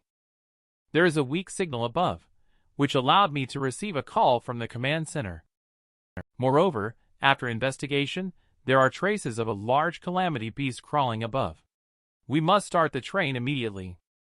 The three of them quickly ran back to the vicinity of the train door. Accidentally, one of them was tripped by an unknown thing. He fell down clumsily. When he turned around and saw that it was a mummy, he screamed in fright. The two could only hear the sound but not see the person. It looks like something has happened, because a strange fog suddenly appeared. Monsters are rampant in the fog. With a scream, the two became alert. The sudden appearance of tentacles made him realize that it was no longer safe here. The attack dispersed the fog around him. It turned out to be a mutated human-like female monster that scared the train attendant. He directly picked up the body on the ground. Having been trained by the goddess, he could now absorb anything. He no longer worries about finding a medium. You all better hide quickly. But this guy just won't listen, gathering transcendence power in place, indicating that I can still save. As the female monster's head emits a green light and gathers power, her hair whips out and strikes towards the two people. He is not in any big trouble. But Fang Yinrong is in big trouble. He was so frustrated at the situation that he was itching to fight, but you just wouldn't listen. He can't even lie down. This teammate is really hard to deal with. As the words fell, he was immediately entangled by the tentacles. I am lying down now. It doesn't mean you are that strong. You are also being tied up. The female monster saw that he was standing still, and it seemed that he couldn't break free. So she pulled him over, but the pull was unexpectedly strong. This speed was just right for him to use the Mystic Fist spiritual skill. This is the Speed Medium's Flying Fist technique. This punch packs quite a punch, sending the female monster flying backwards several meters. She looked dumbfounded, wondering when the threshold for becoming a transcendenter had become so high. The female monster winced in pain and clutched her abdomen. Then she got excited. Her hair at this moment was as sharp as a knife. All her hair instantly slashed towards his face. That's more interesting. He swung his blue fist, blocking all the hair completely. Fong Nianrong was stunned, unable to see his own punches clearly. The male lead gathered strength and jumped. He didn't plan to continue. After all, time was running out. He directly unleashed a blue punch, sending her on her way. The scene before him made him feel incredulous. There is actually a person inside this female monster. And this person is the flight attendant. He didn't say a word. He just grabbed her and kicked the female monster away. After careful observation, he found that the flight attendant appeared to be drowning. Fortunately, she still had a heartbeat. He watched as the monster escaped day by day, but he did not catch up. Saving the flight attendant is the top priority now. He looked at Fong Nianrong and gestured for her to quickly perform artificial respiration. But she couldn't stoop down to the mutant's body fluid after all. She is indeed a delicate lady. At this point, I can only do it myself. My first kiss bid farewell forever. With one artificial respiration after another, and chest compressions, the flight attendant finally woke up. Because of the sound of the fight, other people in the carriage came out. Luckily, there were not many casualties. And this is all thanks to Sister Tan Xian. He saw everyone boarding the train and quickly closed the door because something appeared in the mist. As the train restarted, everyone smoothly emerged from the outskirts of the fog. However, the situation in Little Pei Village deep within the mist was not optimistic at this time. A figure appeared in the mist, and in the face of disaster, some people escaped while others fought desperately. To investigate the mystery of the fog, Solar Corona level Transcendentor Lin Lightfeathers ventured alone into the depths of the mist.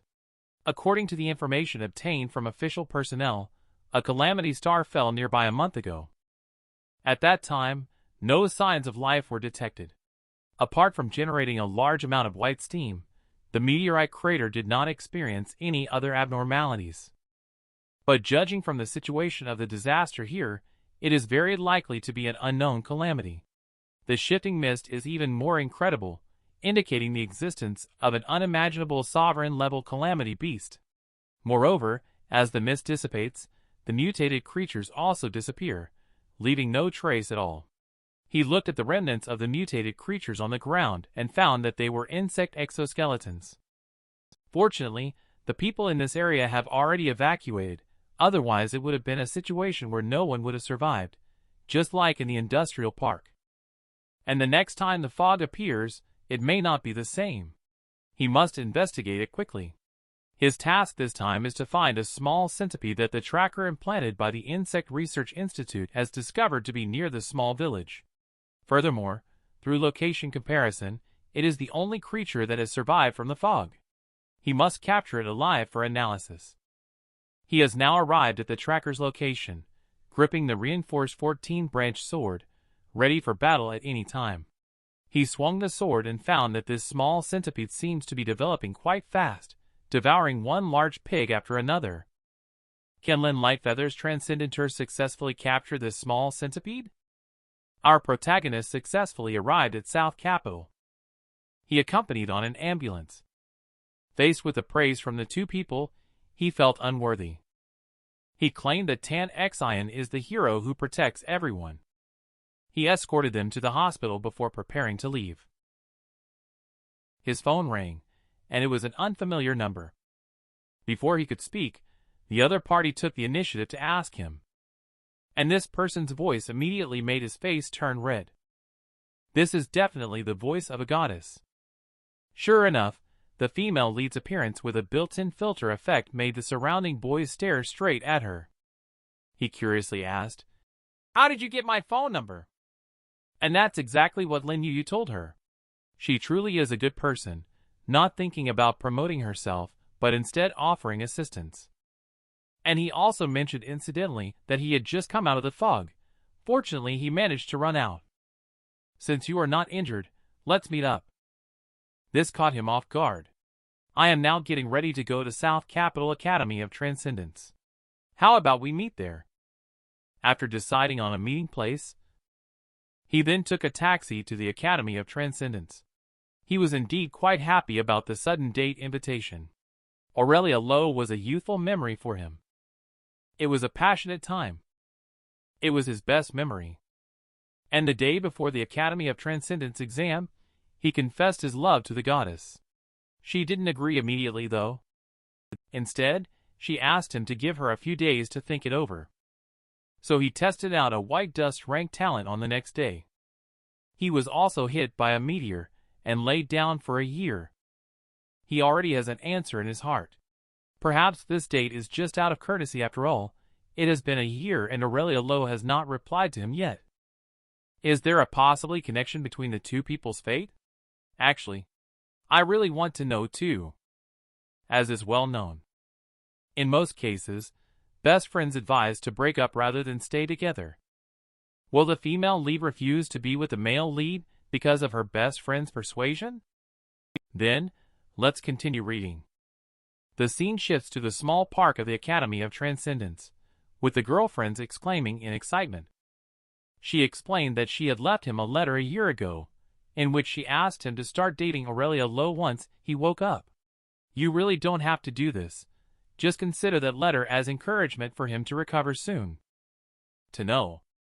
At South Capital Academy now find a guy almost all are willing to be your boyfriend, and he is just an ordinary high school graduate, white dust rank scum. In high school, your liking for him was just youthful ignorance. Which young master at South Capital Academy isn't better than him? Moreover, you are both beautiful and talented. How can you find a loser as a boyfriend? My best friend said so much, but Aurelia Lowe still decided to date him. Upon hearing this, my best friend got upset. Why are you so silly to choose South Capital's proud son instead of rejecting him? Why do you insist on choosing a toad? My best friend looked unconvinced, so I had to remind her. If you want to give it a try, then go ahead. Just don't get yourself unintentionally entangled in it.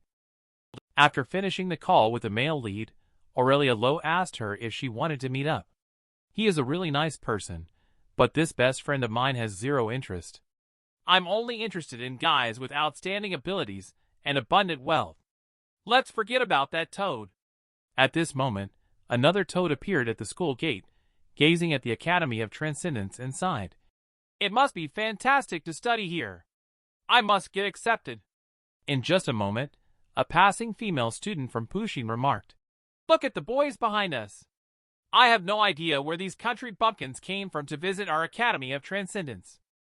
Aurelia Lowe walked over before the conversation was finished.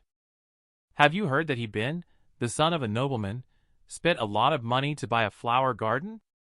He publicly declared his love, but was coldly rejected by the goddess. What surprised both of them was that the goddess was not interested in the wealthy noble's son. She was interested in the toad. After a brief exchange, the male lead made her feel the same as in high school. So the two of them decided to go for coffee. And after some thought, he decided not to bring up confession. Aurelia Lowe asked me out for coffee. Maybe she wants to give me the good person card she has been saving for over a year. But she is actually thinking. Couples should hold hands, but this kind of thing should be initiated by the boy. Also, he is not looking to kiss me, right? In reality, he is thinking of not becoming a couple. Being normal friends is also good. I have to say, the images these two are imagining are completely on different channels. I am really anxious watching it. I want to just hold their heads and say, Kiss! And inside the coffee shop, could they have some unexpected developments? Based on the previous episode, looking at the date situation between the male lead and the female lead. Everyone should be more straightforward when talking about love. If you can say it directly, be as bold as possible. Otherwise, who would know what you are thinking? He found Aurelia Lowe on the road, and no matter where he went, almost no one did not know her. It looks like he doesn't stand a chance. After they both sat down, he mentioned the purpose of his trip. That's to come to the Academy of Transcendence for recruitment. Although he heard it's quite difficult. But he still wants to give it a try. Aurelia Lowe is looking at him just arrived in South Capital. She asked him where he lives because the place she lives in is very big, so she hesitated whether to let him stay temporarily. But this would mean cohabitation. When she thought about this, her cheeks turned bright red. This situation frightened the male lead. "Are you running a fever?" Aurelia Lowe then awkwardly said she was fine and offered to inquire about the special admission for him. "If you get accepted, it will be more convenient for us to be together." He was stunned for a moment. Being together refers to studying together, right? After all, it is common in high school. And she is so beautiful, she must have a boyfriend. I envy her boyfriend. Aurelia Lowe found out through chatting that he is in the mist. He encountered a highly aggressive female monster that is skilled in camouflage. It is difficult to distinguish between human and demon in the mist. When Aurelia Lowe asked him how he escaped, he took out the trainee transcendentor badge. This scene was witnessed by a young boy with yellow hair. In subsequent conversations, Aurelia Lowe learned that he, referring to the male lead, did not give up on himself. And he has been working hard to cultivate in order to fulfill the agreement of both entering the Academy of Transcendence. Just when the atmosphere was perfect, that little yellow-haired guy walked over. He directly placed his hand on the table. And this little yellow-haired guy is called Fan Kai. He walked over. He directly placed his hand on the table. And this blonde kid named Fan Kai is a high school classmate of theirs. Studying at the Academy of Transcendence for a year, the lowest level would be Lunar Dawn level. How dare you bring out this intern transcendentor? As for this guy's appearance, if it weren't for various reasons, she really wanted to beat him up. The male lead waved his hand when he saw the situation, indicating that she should not make trouble for herself. "You are not welcome here." Just as he was about to lose his temper, Aurelia Lowe's communicator rang. Van Kais gritted his teeth in frustration at the mixed doubles match of the two. After angrily slamming the table, he left in a huff. "A trashy novice transcendentor actually dares to ignore me. I am the pride of Aurelia Lowe's heaven." Aurelia Lowe received an urgent task. She had to leave Bright River due to the urgent task without any negative feelings. He said it would be good to make plans to meet again when he's free in the future. Aurelia Lowe readily agreed, and even said she would go cheer him on during his special admissions assessment. After she came out, a man in a suit vest walked over. He took off the leaves above her head and said urgently that they needed her ability to control electricity. "Get in the car, and he will explain more to you along the way. I won't bother her in the future. I really envy her." "Envy my foot. That man is her brother, your brother-in-law. He almost made me furious." For various reasons, the male lead mistakenly thought her brother was her boyfriend.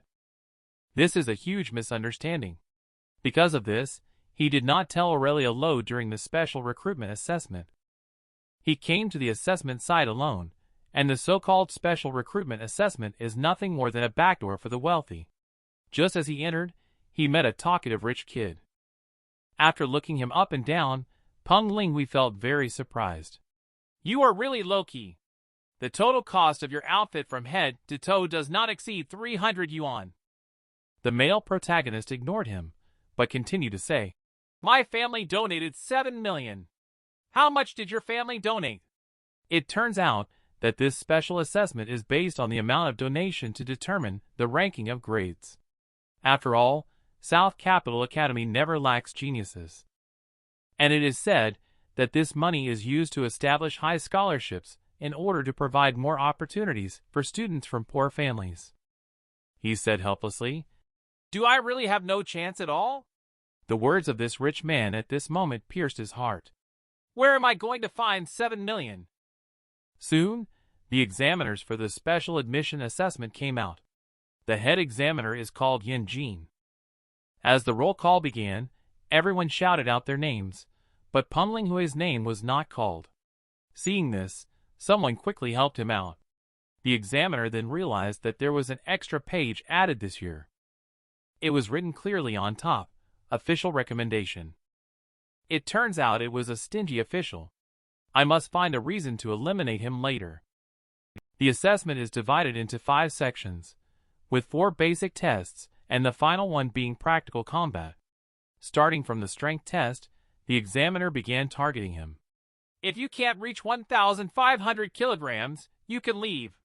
Goodness, they are already trying to discourage him before the test even starts. He looked at this machine, which is the same model as the testing equipment used by the Hunter Association. Last time he tested at 1,000, how much will he score this time? The lack of power of money makes him not dare to hold back. I am going to your damn money. He directly blew up the tester. It almost scared the wealthy kids to death. Even the teacher was surprised because the power went off the charts. He realized that this candidate has some potential. The examiner then announced that because the robot was scrapped, there was no need to test the others, and everyone passed automatically. No wonder Aurelia Lowe's best friend likes boys who have the power of money. This sharp contrast shows that the power of money really works. The female examiner showed great compassion. This person's ability is already very outstanding. But after the persuasion of the two, she also did not mention the matter. Compared to the wealthy, he indeed seems insignificant. Just increase the difficulty level in the next part, and that should suffice. The second item is a speed test. Participants can run freely in the venue. As long as you are not knocked down by the general level cheetah with red stripes within the specified time, you will be deemed to have passed. After the examiner finished explaining the rules, he instructed the animal trainer. Please take good care of that poor boy. You can go easy on the other rich young masters. This so-called special admission exam is actually about who has more money. The more money the rich students donate to the school, the higher their grades will be. Can the male lead, as an orphan and a poor beggar, succeed in fishing? As the second speed assessment begins, everyone started running one after another. Pumlingwe is running the fastest, because a cheetah is chasing him. How did the power of money fail? The examiner raised the sign upon seeing the situation. This kid actually donated 7 million.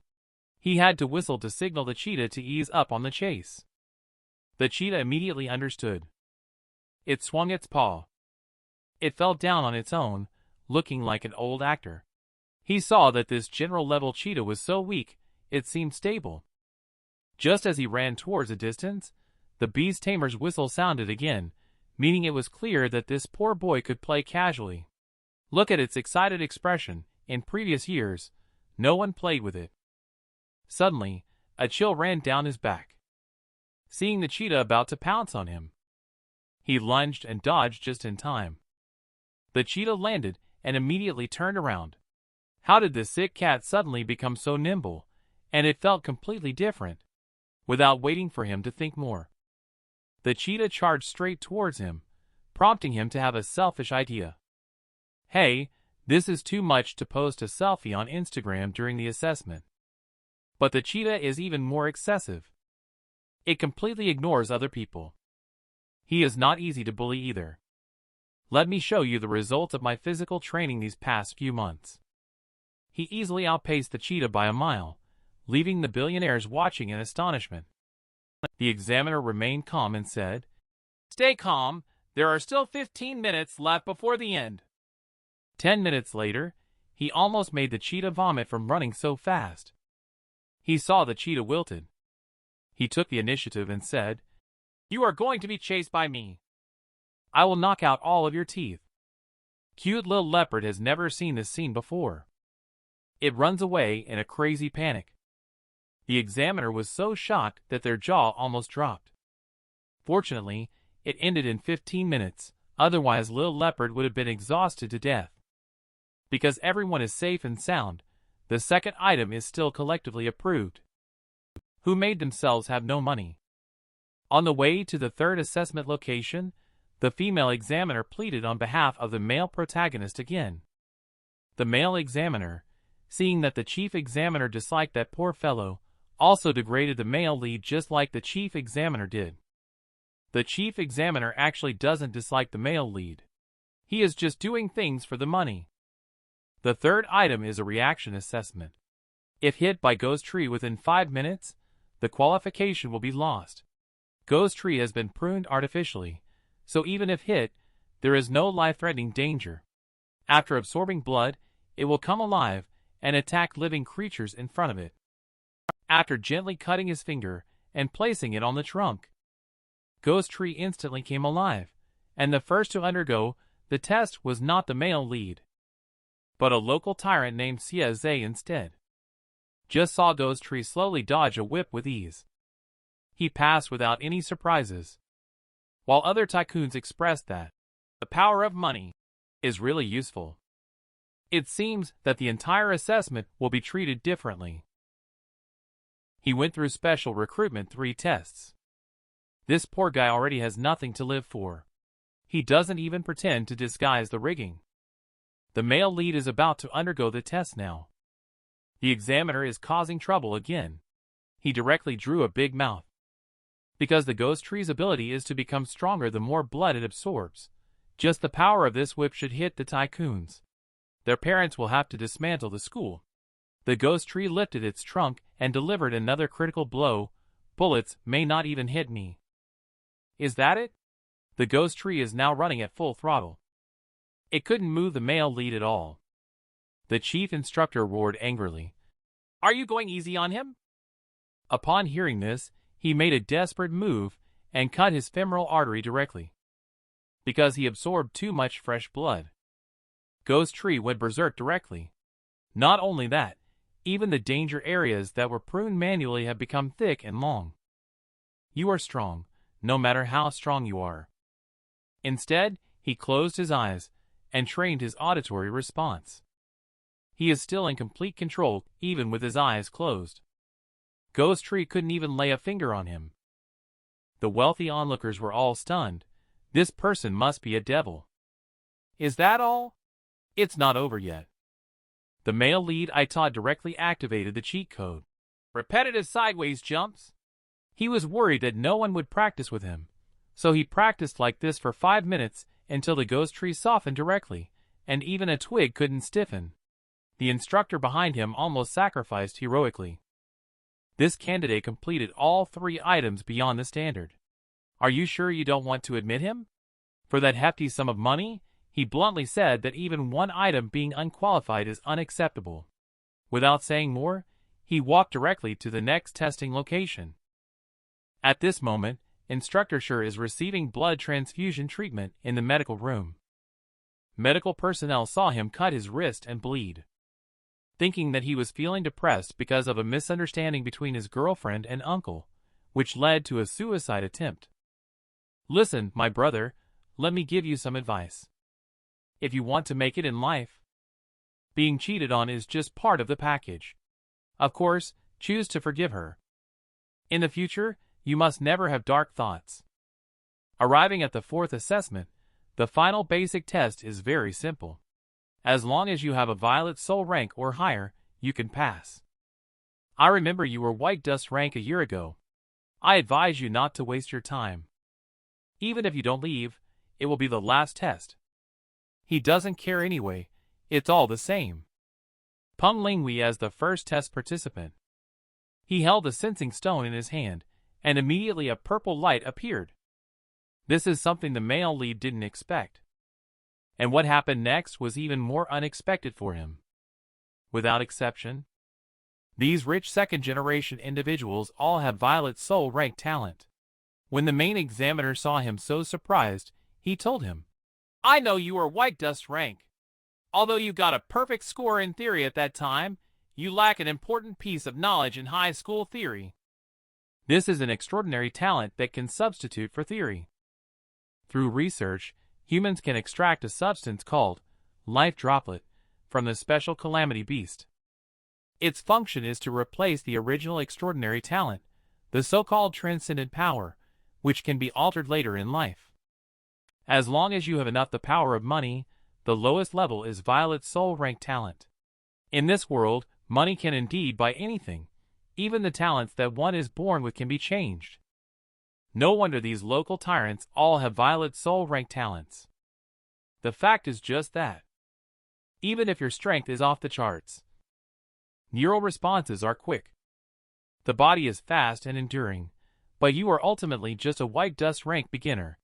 How to withstand the ultimate soul arcana of a violet soul rank expert, who can even defeat higher ranked enemies with proper use. He is extremely familiar with the ultimate soul arcana, indeed very effective. After listening to so much nonsense, he stepped onto the testing platform.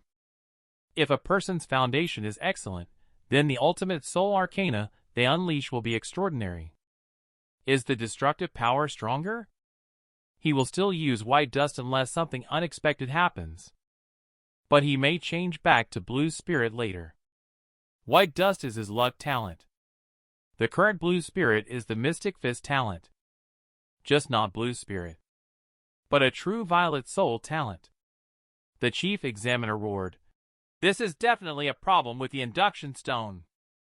"So are you implying that there is a problem with my test as well?" The rich man spoke with a tough attitude, and a single sentence left the chief examiner speechless. But he found that the censor stone emitted a faint red light, so he immediately let go. There is no need to let them know about his Crimson Lord rank talent. He walked down and teased the chief examiner. "Since we are all violet soul rank, I am the first, you don't mind, right? Don't be too pleased. If you don't meet the standard in actual combat, you won't pass." He left angrily after he finished speaking. He returned to the rest area, holding his head and feeling troubled. This is really difficult now. Someone arrived at this moment. It was Fan Kai who arrived and said that he was capable of being the practical exam proctor. The female examiner is not willing. He ranked 3rd in Lonrise City last year, and now, after studying for a year, he is simply bullying newcomers. You missed a bit. I'm still in the top 10 of the sophomore practical ranking. Upon hearing these words, the chief examiner promised that this poor ghost must be eliminated. At this time, the practical arena was already crowded with people. But Aurelia Lowe was conspicuously absent. After all, she already has a boyfriend.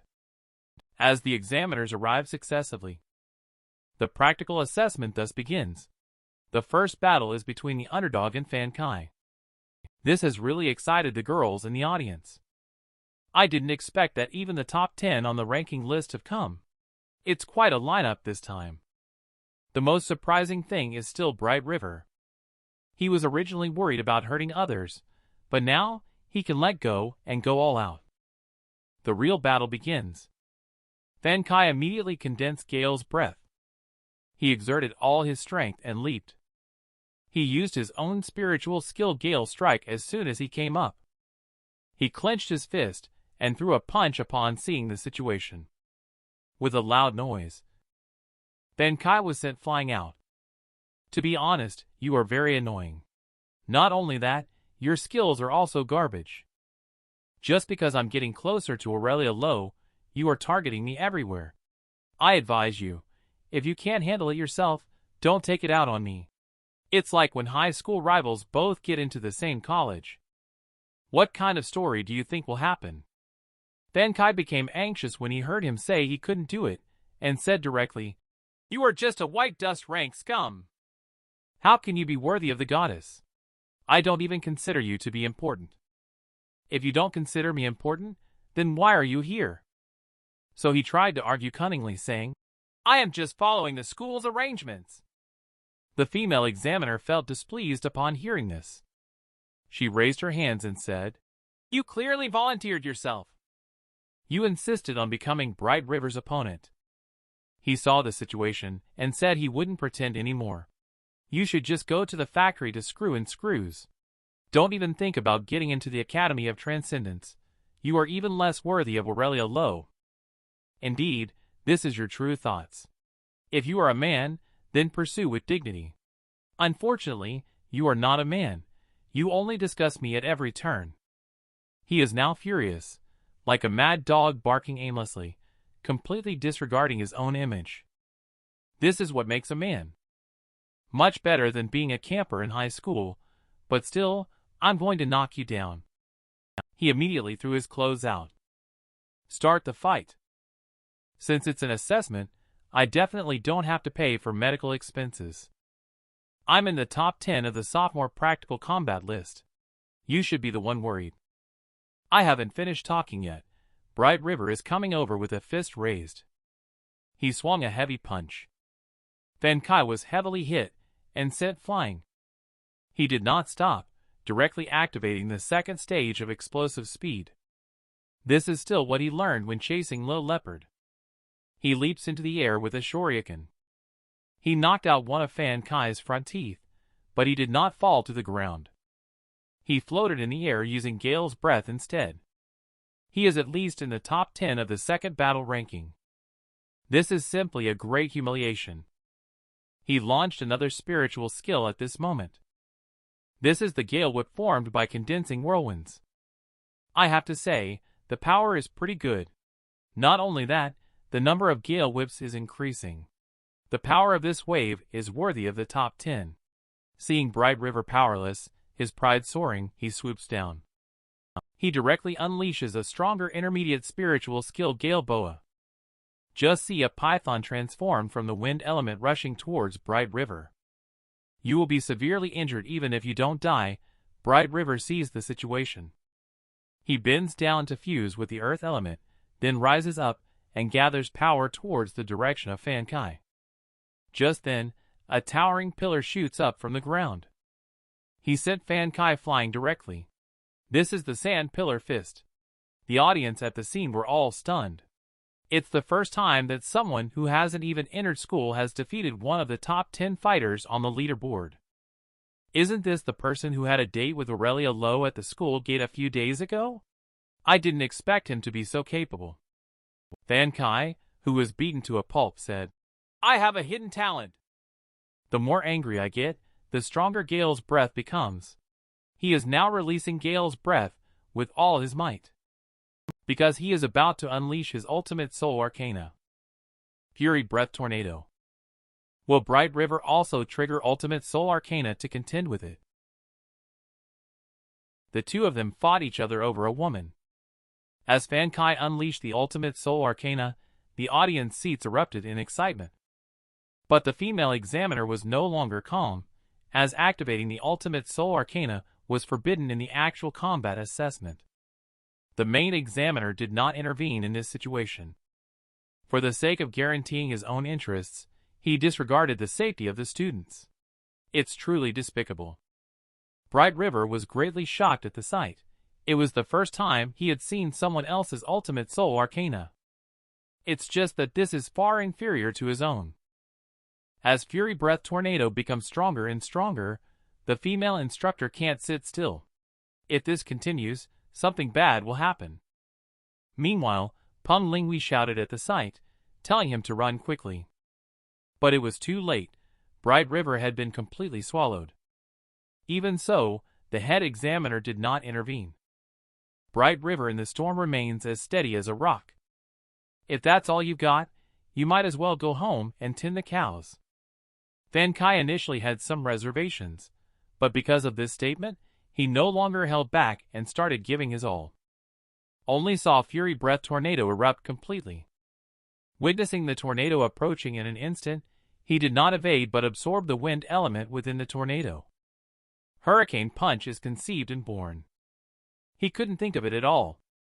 His own ultimate soul arcana. It turned out to become Bright River to defeat its own medium.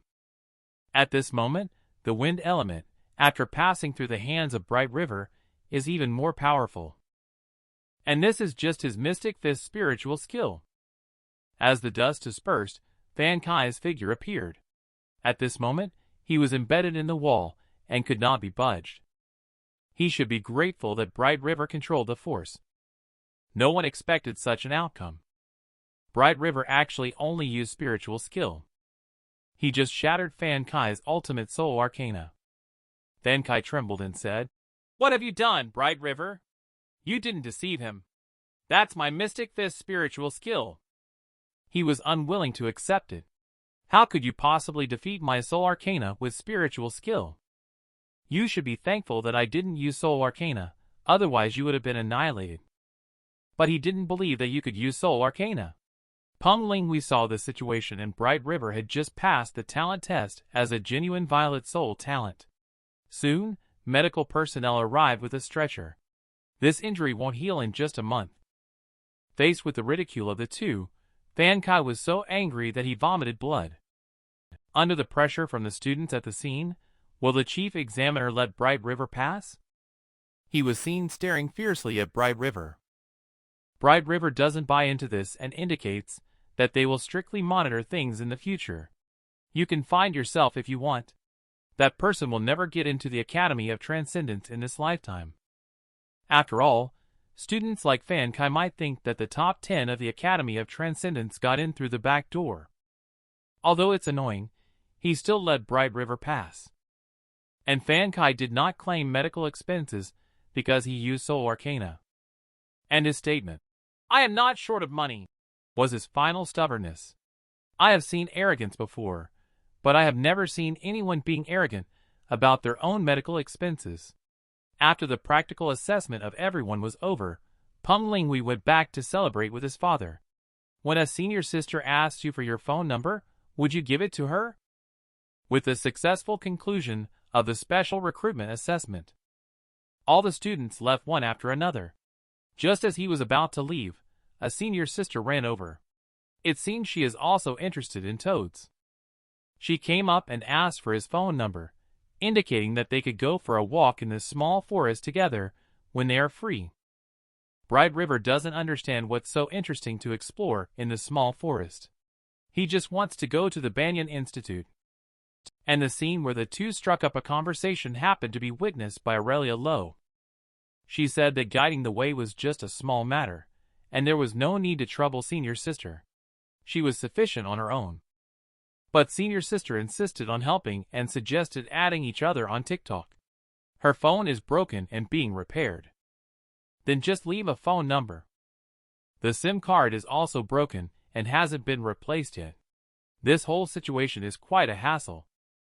This directly confused Bright River, even though he doesn't understand very well. But he really needs to change his own phone. The SIM card is almost dead. And Aurelia Lowe speculated, "Your assessment results today must be very good, right?" Bright River then lightly said, "It's just SOSO. The main reason is that Fan Kai went easy on me." But Aurelia Lowe doesn't believe it. Isn't this guy always targeting you? Who knows? Maybe he has turned over a new leaf. Whatever the case, the outcome is positive. They are now alumni again. After this, Bright River finally embarked on the long-awaited campus life. Here, there are spacious grass fields for practice and a lively university town commercial street. The artistic atmosphere fills the teaching buildings and libraries, while Bright River at this time, he is studying the knowledge of theory of transcendence in the classroom. I really miss the days of attending classes, the bygone youth that cannot be returned. This person, who looks like Lu Sun, is called Teacher Zhong. May I ask what core abilities does the talent White Dust rank possess? Fong Nianrong stood up. White Dust rank not only has physical qualities that are different from ordinary people.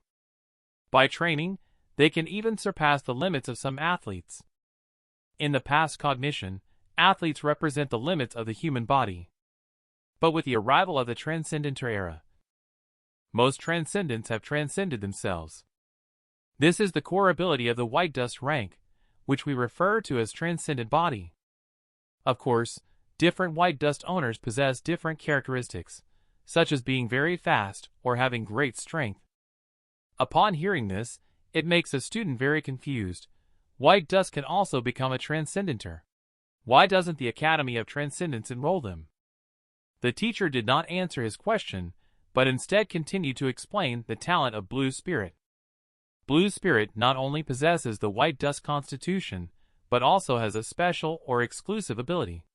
The teacher then asked who would like to demonstrate it. On hearing this, Little Morris stood up and said, "My extraordinary talent is dazzling light. It only causes blindness and does not damage the classroom." After obtaining the teacher's permission, she then began to unleash her own spiritual skill. She gently clenched her fist, with herself as the center, and beams of light spread throughout the entire classroom, making it impossible for everyone to keep their eyes open. Soon, they became blind. When everyone watches the video of your actions, do you want yourself to be pixelated? As the little girl released her spiritual skill, everyone's vision turned black. It took a while before everyone's vision slowly restored. Although blue spirit is inherently superior to white dust, unleashing spiritual skills will consume a large amount of physical and mental energy. Therefore, the cultivation of transcendent physical capability remains crucial. Violet soul is indeed formidable, as it possesses the transcendent body of white dust and the explosive spiritual skills of blue spirit, as well as the soul arcana. After observing classmates, it seems that there are not many violet souls in the entire school. Most are blue spirits. The release conditions for soul arcana vary, so it's not something that can be explained in just a few sentences. For example, some require the user to be on the brink of transcendence to use them. In short, soul arcana is like a tenfold burst of spiritual skills. Recently, the teacher acquired a precious resource that will help everyone understand this lesson better. The next video to be shown will be censored. Would the student near the window please pull the curtains? Because the videos were recorded without my consent, my face has already been pixelated. Taking a deep breath, it's fortunate that there was censoring, otherwise, I'd have become famous. As Fan Kai unleashed Fury Breath Tornado, everyone couldn't help but get excited. But Fong Nianrong discovered that one of the obscured individuals looked more and more like Bright River after the teacher's analysis. Previously, Fan Kai used the Gale Whip and Gale Boa's spiritual skills to accumulate the wind element around him, which is the prerequisite for him to cast the soul arcana. I see. If he had scattered Gale Boa at the beginning, he would have easily won, and the following scenes would have been even more impressive. The man only used one punch. He broke apart Fury Breath Tornado with just one punch. The one who uses his fists always gives the feeling like this guy. From the video analysis, it can be seen that what this person is using is just a spiritual skill eruption. It is a kind of eruption that can absorb the surrounding medium and release the corresponding attribute's spiritual skill. So the students were confused. Didn't they just say that the soul arcana is equivalent to 10 times the spiritual skill? How come the spiritual skill is now stronger? According to the background information obtained from the teacher, there are two factors here. Firstly, this student named White Dust has a very solid foundation in the textbook, scoring full marks in all 3 basic tests. I have mentioned before that White Dust's transcendent physical capability can be strengthened through training after birth. The stronger the basic physical ability, the stronger the spiritual skill and soul arcana released. So the true strength of a transcendent does not rely on talent levels for measurement. In theory, White Dust could surpass even powerful Black Saints if he trained to the extreme. But back to studying. What they really want to know is who that person covering their face is. It feels like one person could take down a whole classroom, especially with such strong spiritual skills. Soul Arcana is even more powerful. Quiet. I believe everyone has a deeper understanding of extraordinary talent after watching the coded video. White Dust and Blue Spirit both need to train hard, or their high talent levels could easily be defeated. Let's end the class. After watching the coded video, the students have gained a deeper understanding of the human body and extraordinary talent. As the bell rings, students start returning to their dormitories, but one girl does not go back to her room. Instead, she follows a boy. She did not ask any questions. The male lead in the coded video just now. It was you, right? This totally amazed Bright River. How did you manage to see through such a blurry mosaic? I'm not silly. You are on the bullet train. Saying that you are not a student of the Academy of Transcendence, the only possibility is that you were admitted through special enrollment. Also, when you fought with female monster, you used fists. Your analysis is a bit hasty. After all, using fists was not unique to me. The story hasn't finished yet. An urgent announcement echoed throughout the entire city. It turns out that a small meteorite has entered the Earth's atmosphere and is falling near South capital Shaolin. Looks like there's something else to do again. At this moment, both of them received a phone call. Here Yinrong received a notification from the combat support group. Bright River received a call from Loris on this end. Official estimates suggest that 1,000 alien calamity beasts will be handled by the front line this time. However, Dragon's Teeth needs you to be on standby at all times to deal with unpredictable emergencies. Bright River realized that something significant is happening and asked themselves where they need to go. Loris said that you only need to stay at South Capital Academy and should not accept any other assignments. Okay, I will go back to the dormitory and soak my feet first. Upon returning to the dormitory, he immediately heard his roommate's complaints. It turned out that his roommate, named Li Jin, was showing off his identity as a member of the rescue team in front of him. The two of them stopped talking when Bright River returned. However, Bright River became interested in the preparing students and started to ask about them. Wang Jia explained that every time a disaster occurs, the astronomy group will broadcast it. At this time, the officials, the hunters, the academies, and the civilians will start to take action. Even when a calamity star of level 5 or above falls, personnel from all 4 factions will be dispatched to provide reinforcement in all directions. This is the operational system unique to large cities, so it's normal for someone from a small town like Bright River not to understand. And the South Capital Academy of Transcendence, as the leader of the academies, having its students become backup fighters is naturally a very honorable thing. Zhang Yuan didn't seem happy after listening. Preparing for the battle is actually just doing odd jobs. There's nothing to be proud of. The shadow of the calamity beast may not even be visible. My eldest brother is different. He is a true frontline fighter who actually goes to battle in the meteor pit. That foolish boy Li Jin is just there to serve tea and pour water. He was very envious after hearing that because the treatment for frontline fighters is very good. The academy not only assigns luxurious one-bedroom apartments, but also provides little butlers to take care of their daily lives. The luxurious apartment building assigned to frontline personnel. Just across from their dormitory, a weak chicken of a generation was tragically hit by a meteor. He turned into a vegetable and lay there for a year.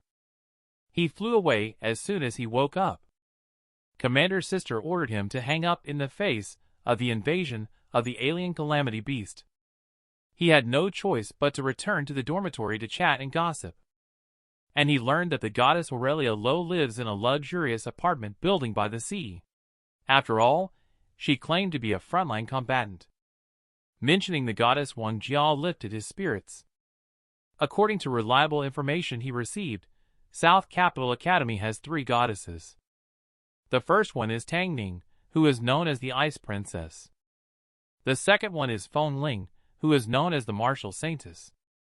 The third one is Aurelia Lo, who is known as the Skydancing Thunder Queen. Bright River commented after listening. These titles are a bit too edgy, aren't they? According to Wang Jia, the titles of goddesses are all named by everyone based on their own talents. As long as you have witnessed their abilities, you will not think there is any problem. After listening to Bright River, I finally understand why Aurelia Lo is well known by everyone, and he said that Aurelia Lo was his high school classmate. But the two of them do not believe it. After all, many people claim that Aurelia Lo is their wife. Bright River saw that the two people didn't believe it no matter what, and didn't dwell on it too much. He got up and went back to his own room. He sat cross-legged on the bed, closed his eyes, and began his practice for the day. When he arrived in the practice space, he woke up Goddess, his elder sister. She slowly opened her eyes upon hearing the movement. Still not fully awake, she stretched lazily. You too. I've said that the mutated Dr. Zhao is no longer suitable to be your virtual opponent because your interaction surface is too narrow. I can access very little biological information, let alone simulating other opponents. This reminds Bright River of Shaoling's Calamity Beast invasion. The embarrassing part is that one is still in the standby phase. Then just walk around. I don't need your help for now. It's meaningless to practice without new opponents. Although you're not in the Academy preparatory group, you are like a hunter. At least take on some freelance work in your spare time.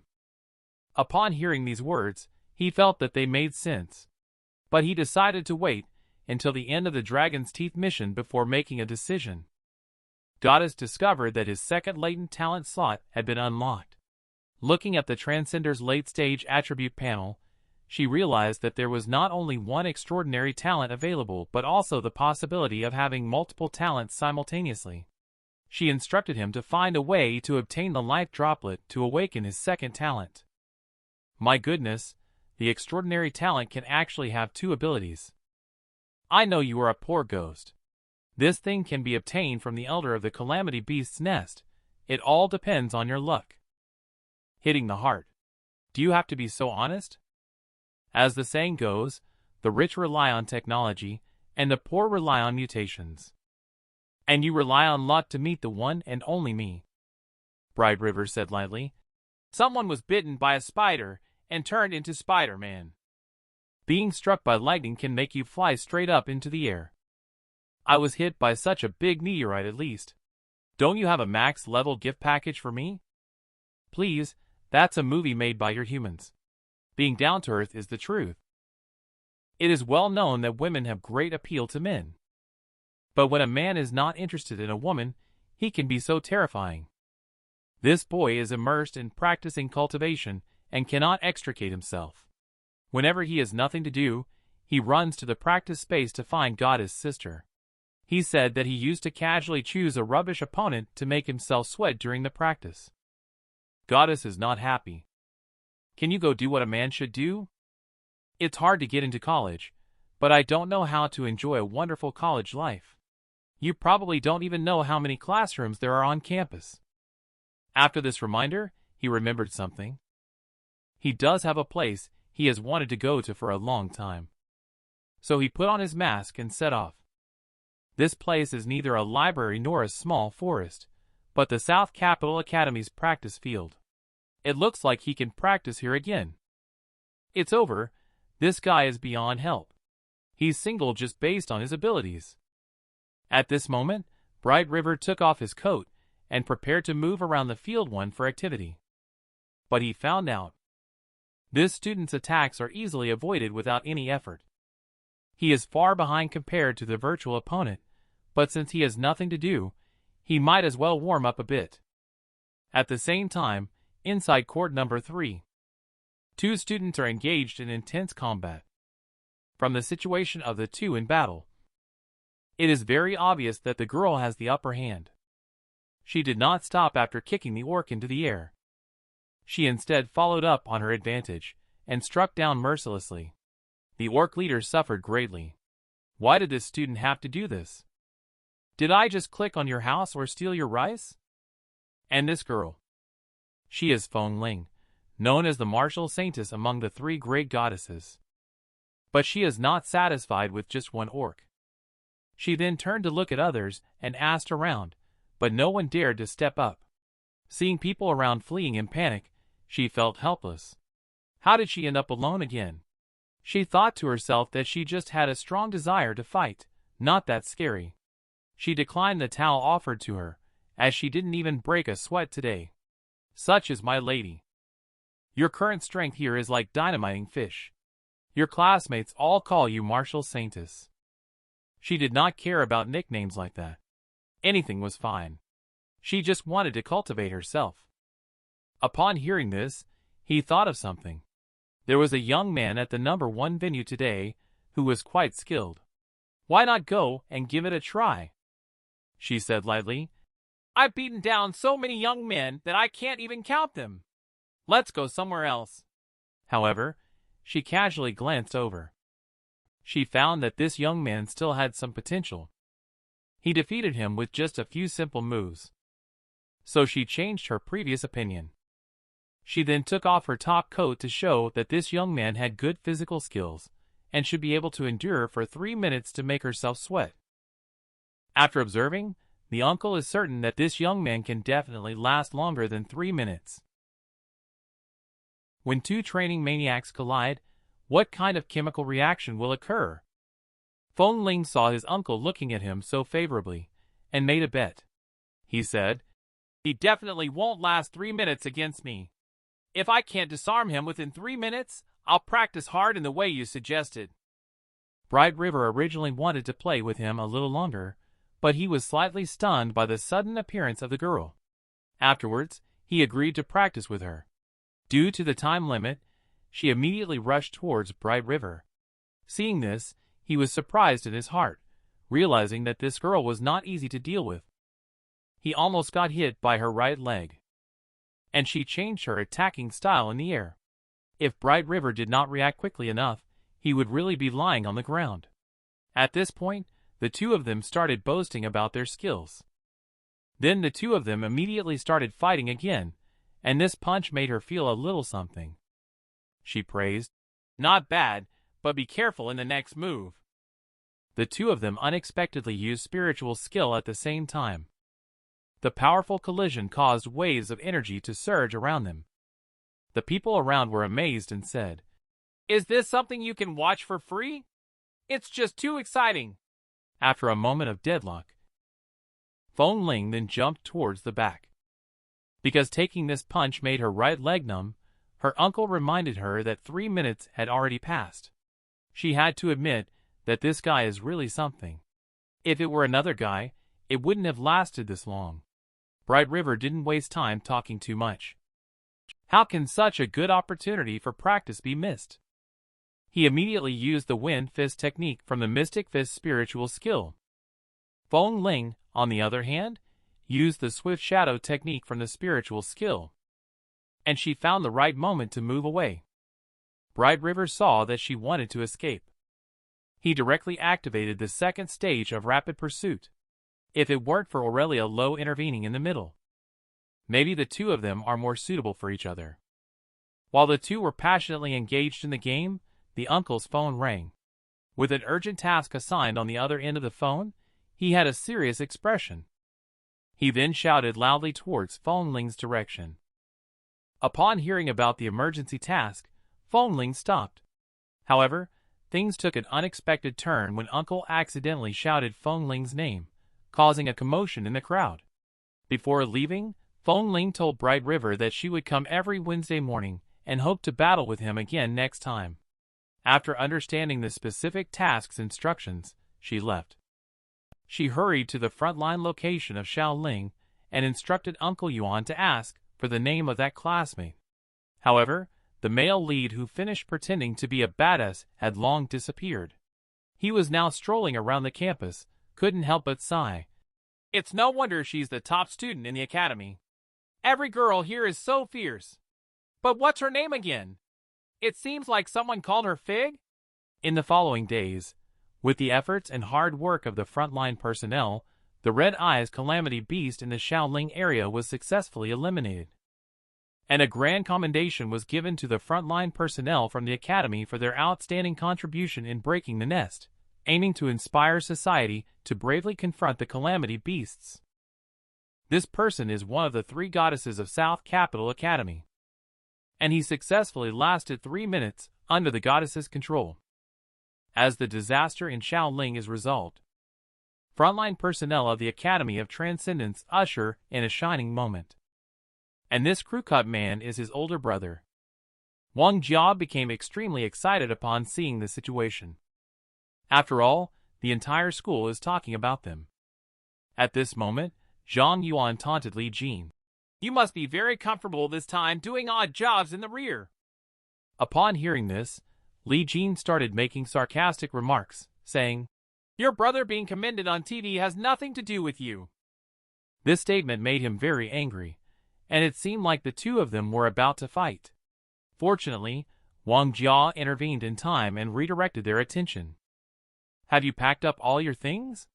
It's time for outdoor operations. Similar to military training in college, you wouldn't forget, right? Zhang Yuan remembered after listening and realized he hadn't started preparing his luggage yet, so he got up and left. Bright River, being a good student, had already prepared everything early. In addition, his goddess also received recognition. As the second day arrived, today's class was not boring. After official negotiations with the academy, it was decided to designate Shaoling as the site for this field operation. This hottie expressed that not only are there a lot of mosquitoes and bugs in that place, but she also has to stay in a farmhouse. Can we not go? The teacher then warned them. This wilderness operation is not a leisurely autumn outing. According to the message from the Hunter Association, Shaoling may still have eggs laid by the red beast. With some luck, you might even encounter the red beast. Although all adult red beasts have been eliminated, those beast eggs are a great hidden danger. So, this Shaoling wilderness battle is of great significance to you. As a transcendenter, you should not disdain this kind of work that benefits society. If you discover any omissions regarding the red beast, remember to report to me at the first time. Upon hearing this, Zhang Yuan is excited. If we can find and eliminate a red beast, we may even receive recognition and appear on TV. Before the end of the class, there is one more thing. It's said that Fang Nianrong in our class has performed well in the frontline reserve team and received praise from higher-ups. Then let her serve as the class monitor. I will select other class committee members based on their performance in the future. As the dismissal bell rang, everyone hurried back to pack up their things. Bright River took out the cell phone and found that there was a missed call from Aurelia Lowe. So the two agreed to meet at the coffee shop. The two people behind them heard and became uneasy. I didn't expect that Bright River already has a girlfriend. Not bad, you little guy. You have a girlfriend but didn't tell us. Are you afraid that we will steal her from you? Come on.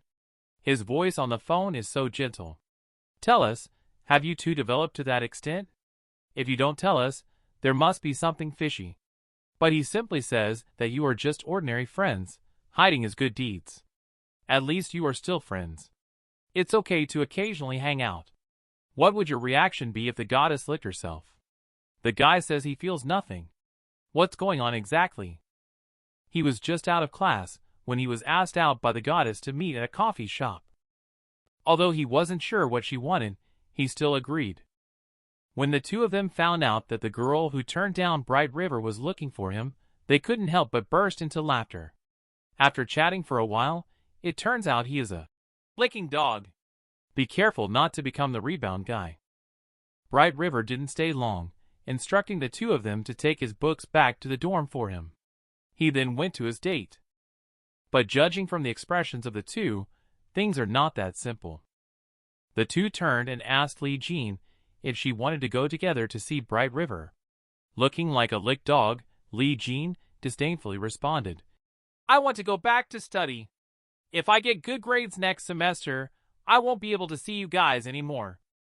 A dog's mouth cannot spit out ivory. You are just uneducated. At this moment, Wang Jia is caught in the middle and feeling very helpless. These two people might have been enemies from past lives. Who knows if they desecrated each other's ancestors' graves? Don't be angry. After trying to reason with them, they finally didn't lose touch with Bright River. The scene shifts to a coffee shop. The two are chatting casually in the coffee shop. Because Aurelia Lowe had just returned from the front line, he asked her if she had been injured. Knowing that she hadn't even lost a single hair, he instantly felt relieved. But after chatting for a while, Aurelia Lowe still didn't mention anything that she needed to talk to him about. He then proceeded to launch a direct soul searching. This made her feel a bit embarrassed that she seemed too proactive, always being the one to reach out to him. And Bright River, this guy, not calling even once since starting school is one thing, but now speaking in a strange manner, makes her doubt if they are really in a relationship. In subsequent casual conversations, she learned that she will be serving as the teaching assistant for this freshman field training experience. At that time, she will go to Shaoling together, while her two roommates behind her overheard and found out that the goddess is actually a fellow student at Bright River. Bright River breathed a sigh of relief after hearing that. That's great. I can see you more often then. Aurelia Lowe thought he had seen the light and asked if he wanted to go see a movie. After all, he had been on the front lines for 10 days and needed to relax a bit. The two of them listened but didn't believe it. The goddess would never ask him out first. Bright River disagreed, saying, I can recommend a comedy to you. I heard it has a high Rotten Tomatoes rating. She asked softly. Do you have something on your mind? Bright River still didn't think there was anything major going on, just some training as usual. This made Aurelia Lowe feel half-hearted. But she also felt that Bright River might be too male-chauvinistic, so she asked again, Can you come watch a movie with me? Bright River responded with 2 words. Just 2 words made both of them very upset. His goddess actually asked him to watch a movie together. Watching their departing figures made both of them extremely angry. I did see the promised licking dog here, but this licking dog turned out to be a goddess. It's just not fair. I also want to be licked by a goddess. Suddenly, wails filled the cafe. This man, for some reason, even when his girlfriend is sitting across from him, he doesn't recognize her as his girlfriend. He still thinks they are just ordinary friends. The scene shifts to the next day, with fresh air, sunny weather. It's a good day for field operations. Because of the good road conditions, the freshmen arrived smoothly at the field location. The locals from Shaoling were very welcoming, and came out to greet them with baskets of fruits. Not long after, Fang Yanrong told Bright River that the teacher wanted to see you. This made him feel puzzled. Not familiar with the teacher himself, why would the teacher want to see him? And the teachers are all at the front of the line. Leading the way is none other than Dean Ming, who also holds the position of Vice Dean of Banyan Institute. As Bright River came over, he had Bright River go to the instructor group. The dean couldn't figure it out. Why would the official people find a student? Bright River came to the instructor group and found a familiar figure here. It turns out that Commander Loris has also arrived. We learn from Commander Loris that she comes to South Capital Academy every year to lecture. After all, the task of protecting freshmen is important to oneself. So it's like a short vacation. The strength of Bright River and the identities of the members of the Dragon's Teeth group are more than enough to serve as instructors for this group of newcomers. But he didn't ask Bright River to come over to serve as an instructor. Instead, he wants him to explain the specific situation of the Dragon's Teeth group. Although each member of the Dragon's Teeth group is independent and free, the Dragon's Teeth is a highly hierarchical organization. We are not some small miscellaneous group. Every year, outstanding transcendenters who want to join the Dragon's Teeth need to circle South Capital 3 times. According to Bright River's current Dragon's Teeth level, they have B-level clearance. B-level clearance grants the authority to command the execution region. Official reserve personnel from the school must obey deployments. Frontline combat personnel within their designated execution area must also follow the arrangements. The execution region refers to the area where tasks are being carried out. For example, if the mission is received in Shaoling, then Shaoling is the execution region. Currently, Bright River has 2 tasks. The first task is to ensure the safety of students during the field operation. Bright River is very willing to do so. Even if there were no such task, he would still protect everyone. The second task is quite special, so it was not mentioned. After assigning the task of Bright River, he went back. Soon, everyone arrived at a small hill in the Shaoling battlefield area, causing 2 female classmates to complain for a while. In the end, there was no farmhouse to stay in. Where would they go to take a shower? The teacher, seeing the students being reminded, said, "Later, an instructor will come to explain wilderness warfare knowledge. Be sure to study it carefully." Whether boys study or not doesn't matter. The key point is that they can see the goddess. And over on the Bright River side, they had already set up the tents early and sprinkled insect repellent powder. The instructor was also not idle, teaching everyone how to set up defense lines against wild animals. The spicy girl heard that it was about defending against wild animals, and said Transcendenter is not afraid of that. But if the wild animal eats the flesh of the deceased calamity beast, there is a possibility of evolutionary mutation. After all, he has seen a 10-meter-tall mutated bear with his own eyes. After a freshman arrives at the training location, The instructor began to explain wilderness survival knowledge. After some understanding, everyone started to act one after another. Night fell quickly. Everyone lit a fire and Loris, the commander, talked about her most terrifying experience in her free time. At that time, she was still a student when the city was invaded by meteors which brought forth a calamity beast as huge as a mountain range. Even though it was dozens of miles away from her, she was still very scared because it was a king-level calamity beast. Now, that city has been abandoned for many years and has become the nest of calamity beasts. The battle led to the sacrifice of many transcendent leaders, including a dean from South Capital Academy. She hoped that one day a transcendent would end all of this. The first night of the wilderness training went exceptionally smoothly, and it was time for the scheduled meeting. Everyone started their morning run, with this person carrying a short sword on their leg. An older sister with thick and beautiful hair. She is the morning jogging instructor Bright River, who is also in this team. This training content is very simple. Just follow instructor Miaolon. It's okay if you fall behind, there are teachers following behind. This is all for now. She carried her 2 large watermelons on her chest and left with great pride. At this time, the battlefield of Shaolin saw many more people's figures.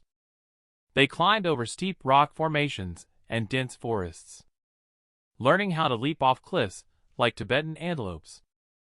This is for a small number of outstanding individuals. No problem. Most students can't do it.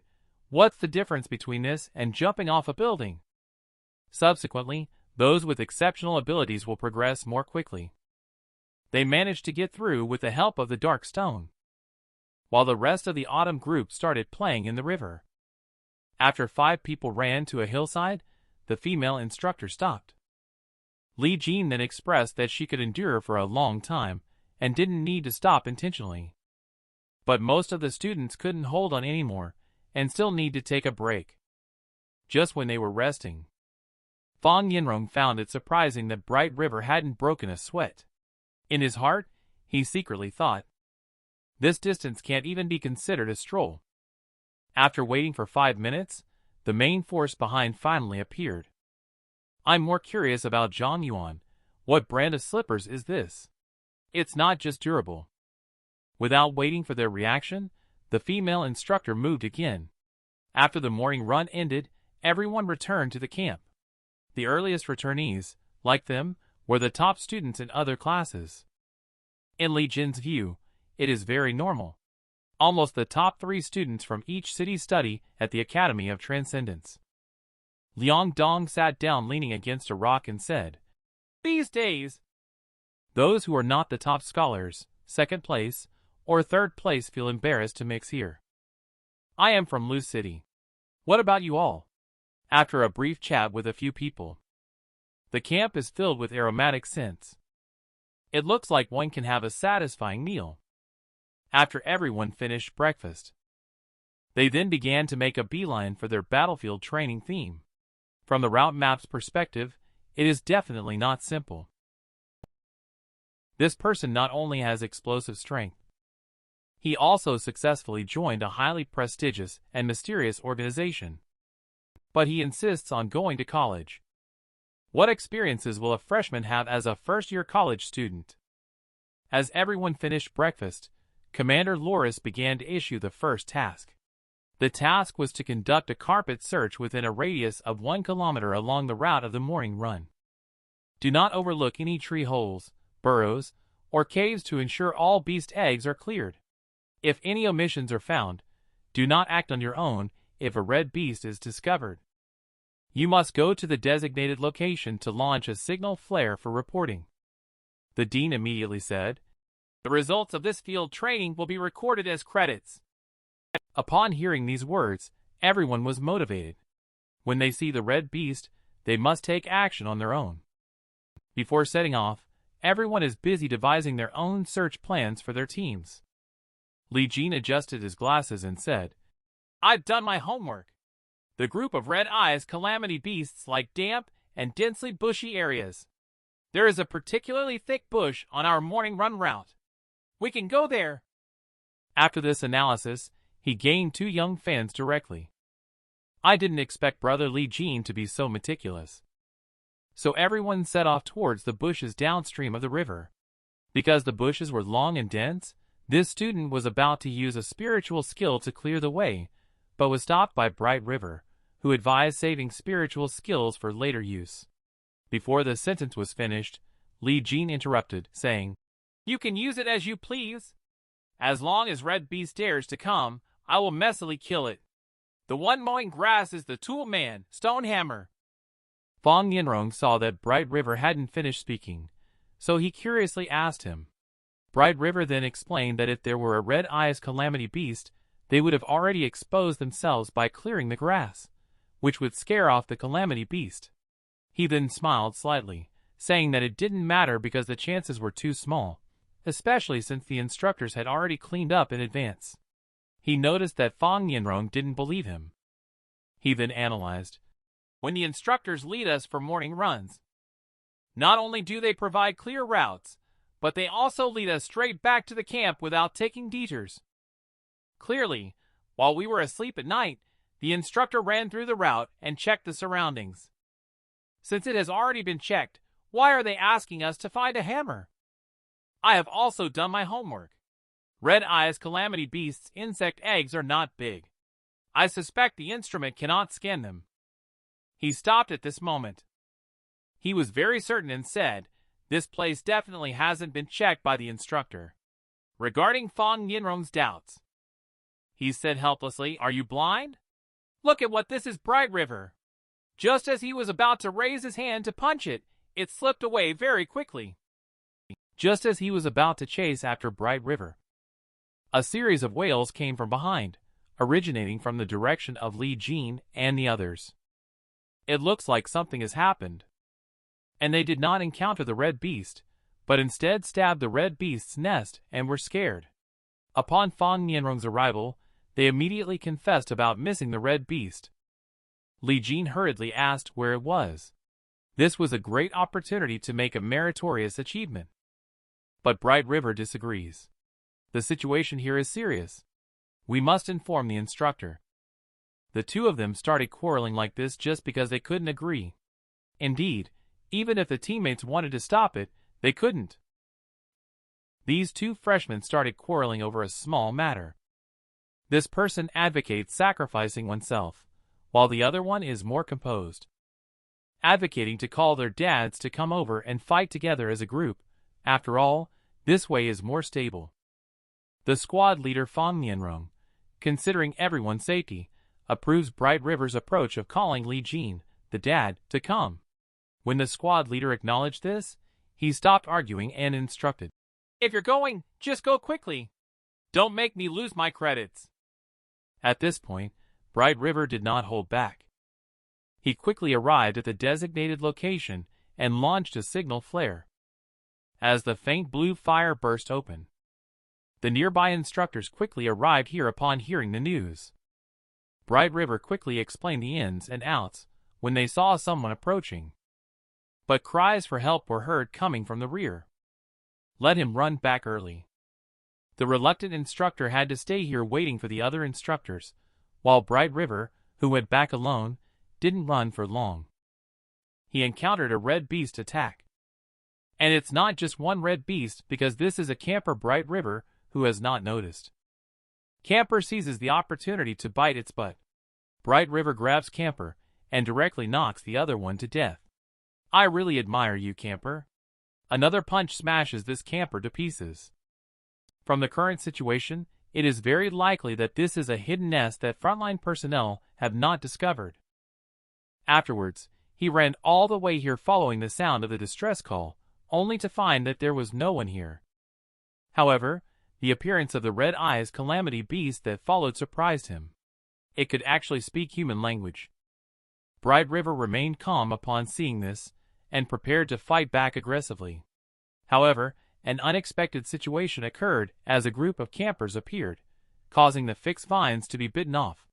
I really admire those campers. Bright River fell into a huge pit, but remained calm as he tugged on his clothes. I've seen this scene before. But it's the first time I've seen a whole family bucket being sent. While Bright River was trapped in the pit, there was thunder and lightning outside, followed by rain and fog.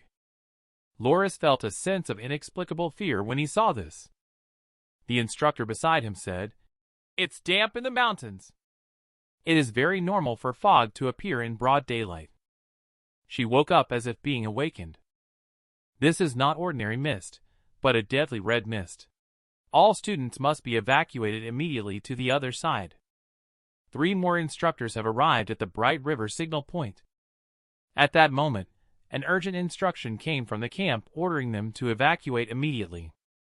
Teacher Zhong, who was unaware of the situation, anxiously said, "Let's go save people quickly." Upon learning that a disaster of greater than magnitude 6 was approaching, he was momentarily panicked. Aurelia Lowe suggested that everyone split into 4 groups to search for other students, while she herself went to find the Bright River group. Aurelia Lowe could only shout the name Bright River loudly, and the Bright River group inside the cave would respond loudly once they heard it. Aurelia Lowe felt slightly relieved upon learning that Bright River was still alive. Can she find this scumbag?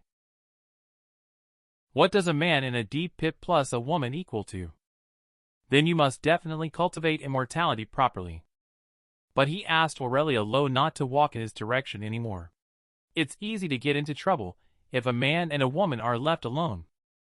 He also instructed her to go save others, indicating that the red eyes calamity beast here is enough for him alone. She closed her eyes and thought for a moment, then decided to follow Bright River's arrangements, instructing him to be careful. "You can rest assured, even if you die, I will not die." He couldn't help but feel scared when he looked at the leader of this red beast. This is no ordinary calamity beast. It excels in imitating, luring enemies, and setting traps. Now it plans to use its minions to deplete their energy before launching an attack. But Bright River is no ordinary student. His speed is beyond the red beast's imagination. If you only have these minor minions, you better go back and get some rest early. With a punch, he blasted out. Red Beast's sister is completely unable to hold back. Looking at its broken eggs, it got angry. Its screams echoed throughout the cave for a moment. I don't know from where, many little red beasts appeared. I said, "I will kill as many of your little brothers as you bring." Afterwards, it grabbed the vines on the ground and crazily absorbed the essence of plants. Seeing everything ready, it directly punched towards the ground. Vine spiritual punch struck the ground, and vines scattered in all directions, tying up the little red beast one by one. I didn't use much force at first, just to capture all of you at once. Bright River immediately launches the strangling kill. The little red beasts all perished together. The red beast looked at the scene in front of him, and his body couldn't stop trembling. It immediately launched a desperate fight, but Bright River was not going to let it off easily. He threw a punch right at the opponent's abdomen, and the beast flew directly backwards, crashing into the wall. As the saying goes, family members should stick together neatly. A series of knocking sounds could be heard coming from within the cave. The red eyes calamity beast was dead to the core. After finding a water source to clean up the bloodstains, he threw out the vines and prepared to leave the cave. With the activation of the spiritual skill from the vines, he was pulled up. In this journey, he discovered that these eggs were not meant for reproduction, but to mix the extraterrestrial gas inside the beast egg with rainwater to create these terrifying calamities. Once Shaoling is completely shrouded, everyone will die in this mist disaster. Most people are running towards the safety margin. They were very fortunate to see the shadow of the safety fence. Only a distance of 200 meters nearly made them all run and throw up. Finally, they arrived at the border, but they found out this was not the safety border, but they were back at the Shaoling forest. At this moment, Li Jin remembered what his brother had said. He heard that in the red mist, it was like being isolated in another dimension where one could never escape. What will be the fate of these remaining people? These students because of an unknown disaster. They are isolated in the woods and cannot get out. The instructor at the safety boundary wondered. Just now there were students running towards here. Why did they all disappear? Hearing this, others also noticed something was wrong and shouted into the mist. Seeing no response at all, the suggestion was made for me to go ahead and explore the road. However, the female instructor, worried about his safety, tied a rope around him to ensure his safety. The male instructor, seeing the situation, advised him to remember to shout loudly and pull the rope if there was any danger. As the leader, he slowly let out the rope. At this moment, there is already over 200 meters of rope out and no further progress. This gave everyone a bad feeling. No matter how they shouted, there was still no response from the depths of the fog. There's definitely a problem with this. Hurry up and pull him back. Not pulling, not knowing. Once pulled, startled. Where did this person go? The mist is indeed as rumored. No one has ever come out alive. At the same time, in Bright River surrounded by the mist, he found his long-lost classmate. According to their description, they came here because they heard a girl scream. It seems they didn't know that the leader of the Red Beast can mimic voices. While informing them, he also asked if anyone had called out. Upon hearing this, a girl stepped forward, stammering as she admitted that she had called out. That's right, the Red Beast heard your call and started imitating it. Li Jin listened and was not happy. This is not only not written in the book, but frontline combat personnel have also not discovered it. Your conclusion is not valid. Aurelia Lowe, as a frontline personnel, did mention this, but did not receive accurate evidence to support it. Just as Liang Dong took out his phone to contact the instructors and teachers, he found that his phone had absolutely no signal. It seems that the mist does indeed have the function of blocking signals. Just at that moment, the communicator on Bright River's chest suddenly rang. Li Jin was taken aback by this. Isn't this an official special communicator? I've only seen instructors with this thing. Where did you get it, Bright River? But Bright River paid no attention to it. I learned it from Commander Loris. Most of the people have been officially evacuated, but many teachers and students are still trapped in the fog. Bright River was a little puzzled. You were near the camp at the time, so you should have been able to get out. How come you're still trapped here? She said firmly. As the commander of this expedition, I will definitely find a way out for everyone. And there are other instructors who have stayed behind. Bright River then mentioned she made a major discovery, but its impact may not be significant at the moment. Commander Loris looked through the blank files on the red mist with a look of powerlessness, gritting his teeth as he said, We mustn't overlook any clues. The formation of this red mist is related to the Red Beast, Calamity Beast, and Beast Egg. When the exotic gas inside it comes into contact with rainwater, it releases a new gas. The formation of this new gas is the cause of the red mist. She suddenly realized after hearing this. Excitedly, she said, Maybe there is hope to find a way out of the mist after all. This is a disaster with no survivors. The instinct-driven commander, who left to escape, resolutely stayed behind in order to give everyone hope of surviving. Because of the crucial intelligence obtained from Bright River, the commander figured out a way out. Bright River hastily asked her. Commander Loris explained immediately that at the Insect Research Institute, there is a missing giant human-faced centipede, which is the only creature that has escaped from the mist. According to the Research Institute's data, this centipede loves to eat insect eggs. So it is highly likely that it has eaten a large number of beast eggs and gained the ability to shuttle through the fog. Does that mean we should also eat that thing? How is that possible? The beast egg is poisonous. Only this kind of poison can be digested. And in the subsequent tracking, this centipede is in Shaoling and is highly likely to be in the mist. Upon hearing this, Bright River guessed something. Are you suggesting that if we find the centipede, we might be able to use it to escape from here? In that case, he decided to do it right away. Just then, many familiar figures appeared not far away. Liang Dong saw Teacher Zhong, and they quickly asked what to do next.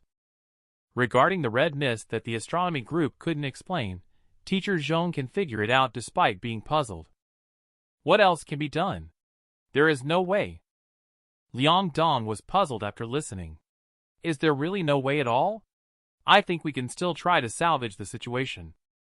But the teacher is very clear that no one has been reported to have survived in the red mist so far. Instead of hoping for the best outside, it's more practical to go find some good wood and make a coffin. Bright River saw everyone so negative and quickly told Commander Loris to come up with a plan. Aurelia Lowe, seeing the situation, echoed that this is true. Bright River then took the opportunity to instruct everyone to collect beast eggs that have not melted. Li Jin, this guy, was unwilling again, saying why bother collecting those things when we are almost dead. Upon hearing this, everyone was puzzled. Bright River explained that the beast egg is used to lure a creature that can lead us out. As Bright River explained everything thoroughly, everyone started to group up and take action. Aurelia Lowe and teacher Zhong were responsible for continuing to search for other classmates. Li Jin is the most suitable for finding the beast egg because he has done his homework on it. Bright River has only one requirement, and that is the more, the better, so that the probability of the centipede appearing is higher. And Bright River is responsible for dealing with the creatures in the mist. Once this was said, Liang Dong looked around in fear. When will you stop scaring me? Unfortunately, Bright River did not scare everyone. There are indeed some creatures in the mist, and Fang Nianrong has seen them with his own eyes. In conclusion, if anyone is fortunate enough to encounter them, be sure to stay away. A disaster where no one survives unexpectedly requires relying on a centipede to have hope for survival, with everyone's tasks appropriately assigned. As everyone started to carry out their respective duties, I am curious about the size of this sister. The scene shifts to Bright River, where she is swiftly shuttling through the forest. He did not notice any anomalies. Commander Loris, based on the existing information, has some ideas, so he connected with everyone on the microphone. Please reply upon hearing this, all combat personnel. From the replies, it appears that among them is Zhu 7, the sunglass-wearing guy from the instructor group. Serious and earnest Qing He. Miao Lan, the sister with 2 watermelons on her chest. Mysteriously confident Jing Xing. Pitifully charming Fang Qin. Shining bald Gai Guanming. Dragon's Teeth group, with not even all the hair grown. Upon hearing this, a sister is no longer calm. The young man who can't sweat during his morning run. I didn't expect he is a member of the Dragon's Teeth group. After listening, Loris opened the alien distribution detector. And the blue dots on the screen are the positions of Bright River. Just when she was relieved not to find Calamity Beast, they appeared, 3 of them at once. Bright River saw that she suddenly fell silent and quickly asked her what was wrong. Currently, a misty Calamity Beast has appeared on the river upstream and on the mountaintop in Long Valley. But what's strange is that just a few seconds ago, there were clearly no misty creatures in the area. Bright River asked again from which direction the monster came. But she was also unsure. It would be more accurate to say that it appeared out of nowhere rather than coming over. Just then, she noticed that there was a large Calamity Beast near instructor Fang Qin. So she urged her to run quickly. But it was too late, as Fang Qin and Calamity Beast had already collided. She noticed the anomaly behind her and turned around, directly using the Transcendence power. I have to say, this little thing looks really unique as it stares at these sharp weapons. It shows disdain and allows the weapons to strike it. Just these few seconds. She is already very clear. This guy is definitely not someone she can handle on her own, so she scampered away. While running, she analyzed. They did indeed appear out of thin air. There must be some kind of teleportation passage in the mist. She saw that Fang Qin was fine and reminded him. Run outside the woods. But she realized that outside the woods was the campsite. She continued to provide information about the alien species, which is in the form of a spider and has the strength of a high-level lord. I'm afraid I am not a match for it. Loris was getting anxious because the more she ran, the further she ran into the depths of the forest. It's just her choice. After all, outside the forest is the camp. The appearance of such a huge creature will definitely result in bloodshed at the camp. May I allow you to act on your own? I came out without waiting for her to finish speaking. The pitiful Fong Qin, the instructor, has disappeared from the screen. At this moment, Instructor Loris couldn't help but shed tears. As the giant calamity beast was lured away, the situation over there was temporarily safe. She instructed that once the calamity beast approached the students' gathering point, it must be killed, especially that one make sure to get rid of it. With the sacrifice of Fong Qin, the Transcendenter, the crisis in the forest was successfully resolved. Bright River, sitting on the ground at Long Valley, was rapidly organizing all information related to the Red Mist Calamity Beast. Currently, there is a charming female monster. There is a snake person who can speak, as well as a higher-ranking Lord-level Calamity Beast that harmed the Fong Qin instructor. It is said to be a spider-type Calamity Beast with sores on its back. Their terrifying aspects lie not in their strength, but in their intelligence. They have the ability to learn, and now is the time. Something has appeared to the west of him. This is just a calamity. The scorpion-tailed fly is just a calamity beast at the servant level. Commander Loris found it. If the screen displays more than just one Bright River, it means it's impossible. I just checked a few seconds ago. It's impossible, absolutely impossible. But when they all appear, well, forget about it. Scum at the servant level, kill as many as you want. The scorpion-tailed fly disagrees and lifts its little butt towards Bright River. Bright River sees the situation. She raises her hand, and a burst of fist strength erupts. Then let you see how big the gap between us is. And this is what I learned from Fig's swift shadow fist that directly took out an area. The remaining scorpion-tailed flies sees the situation. They raise their little butts one after another, ready to launch a fierce attack on Bright River. Before he could think too much, the scorpion-tailed fly swooped down directly at Bright River, who saw no way to dodge it. He threw a punch towards the ground, causing a gust of sand and stones to fly up, with blood and flesh flying everywhere. It's a horrifying sight. When the dust cleared, Bright River was not only surrounded by many corpses. It also gathered many more scorpion-tailed flies. Commander Loris immediately indicated that these scorpion-tailed flies are likely unstoppable. Bright River discovered that they can track themselves by scent, and they are constantly pouring towards her. After several observations, she found that these scorpion-tailed flies all flew out from fixed locations. And this place is below Bright River. Bright River listened thoughtfully, with dozens of creatures around itself. Wouldn't there be hundreds over there?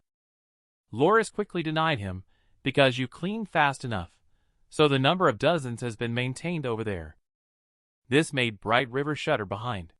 If you run for a few hours yourself, the valley will have thousands of scorpion-tailed flies. By then, not to mention living beings, even the grass will be gnawed clean. And not far from the valley is the camp where everyone gathers. Even so, the crisis in Long Valley now. Only Bright River can solve the crisis in Long Valley now.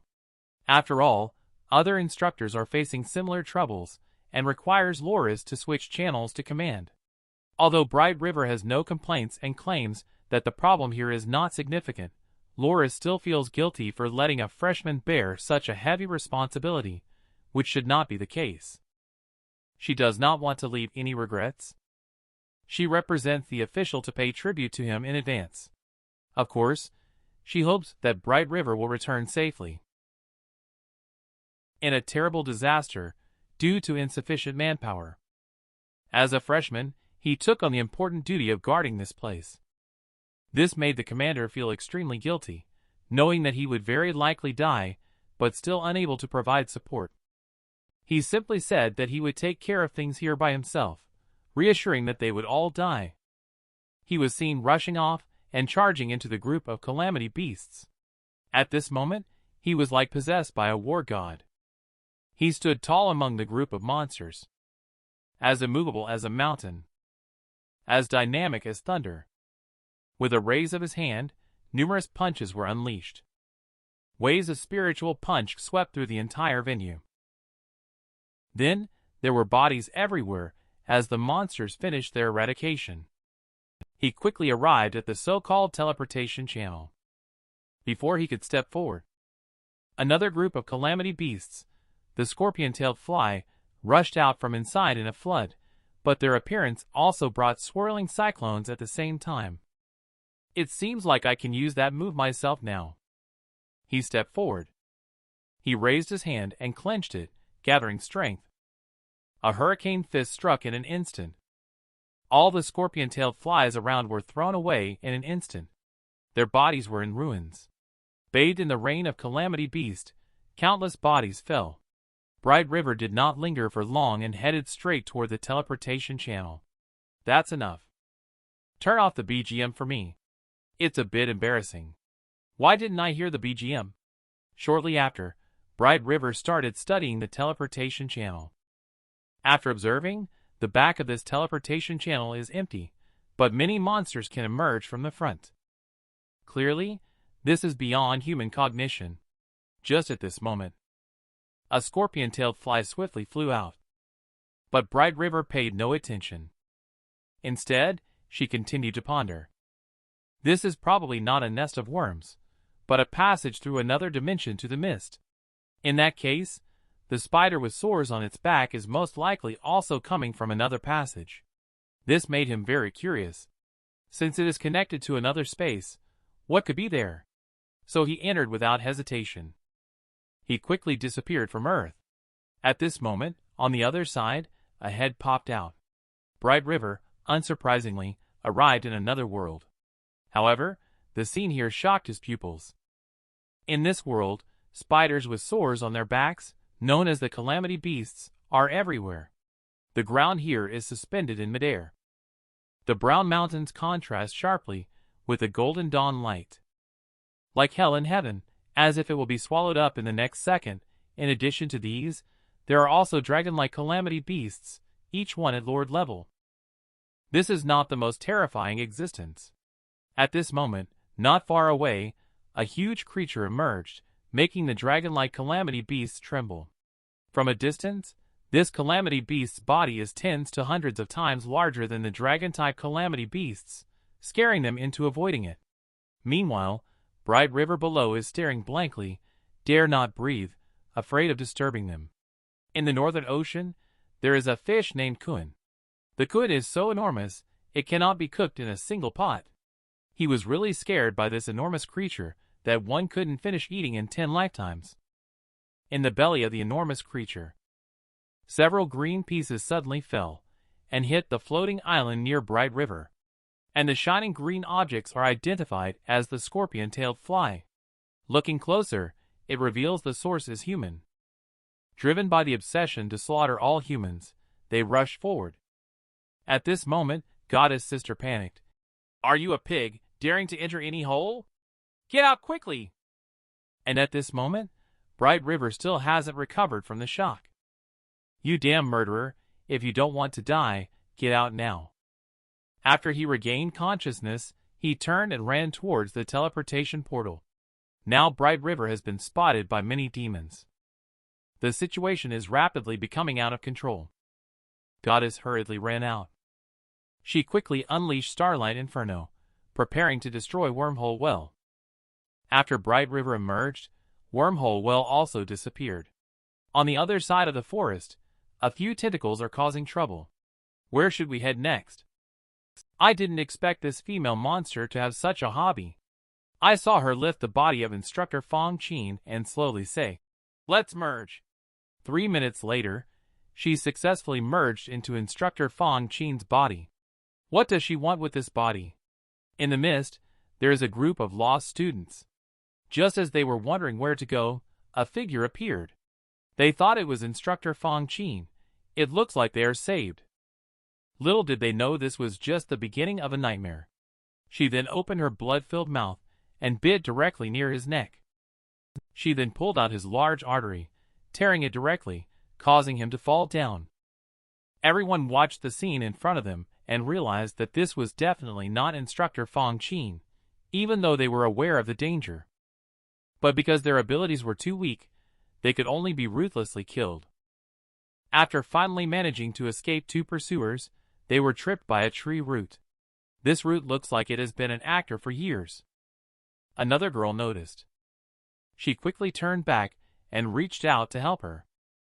But she wasn't able to walk quickly due to the scratch on her ankle. She left bloodstains on the road, and the female monster naturally noticed them. When its tentacles found the distance sufficient, it grabbed them in one swift motion. Upon seeing this, the two turned around to see that the female monster had already appeared behind them. She looked at the two prey with great excitement, feeling that there was nothing more interesting than slaughtering humans. Should she savor this human first, the larger one? After savoring the human, she vanished into the mist. At this moment, Loris in the camp noticed that Fong Qin's live signal had returned. She immediately called out and directed her to rendezvous with Bright River. The Black Silk sister behind her expressed disbelief.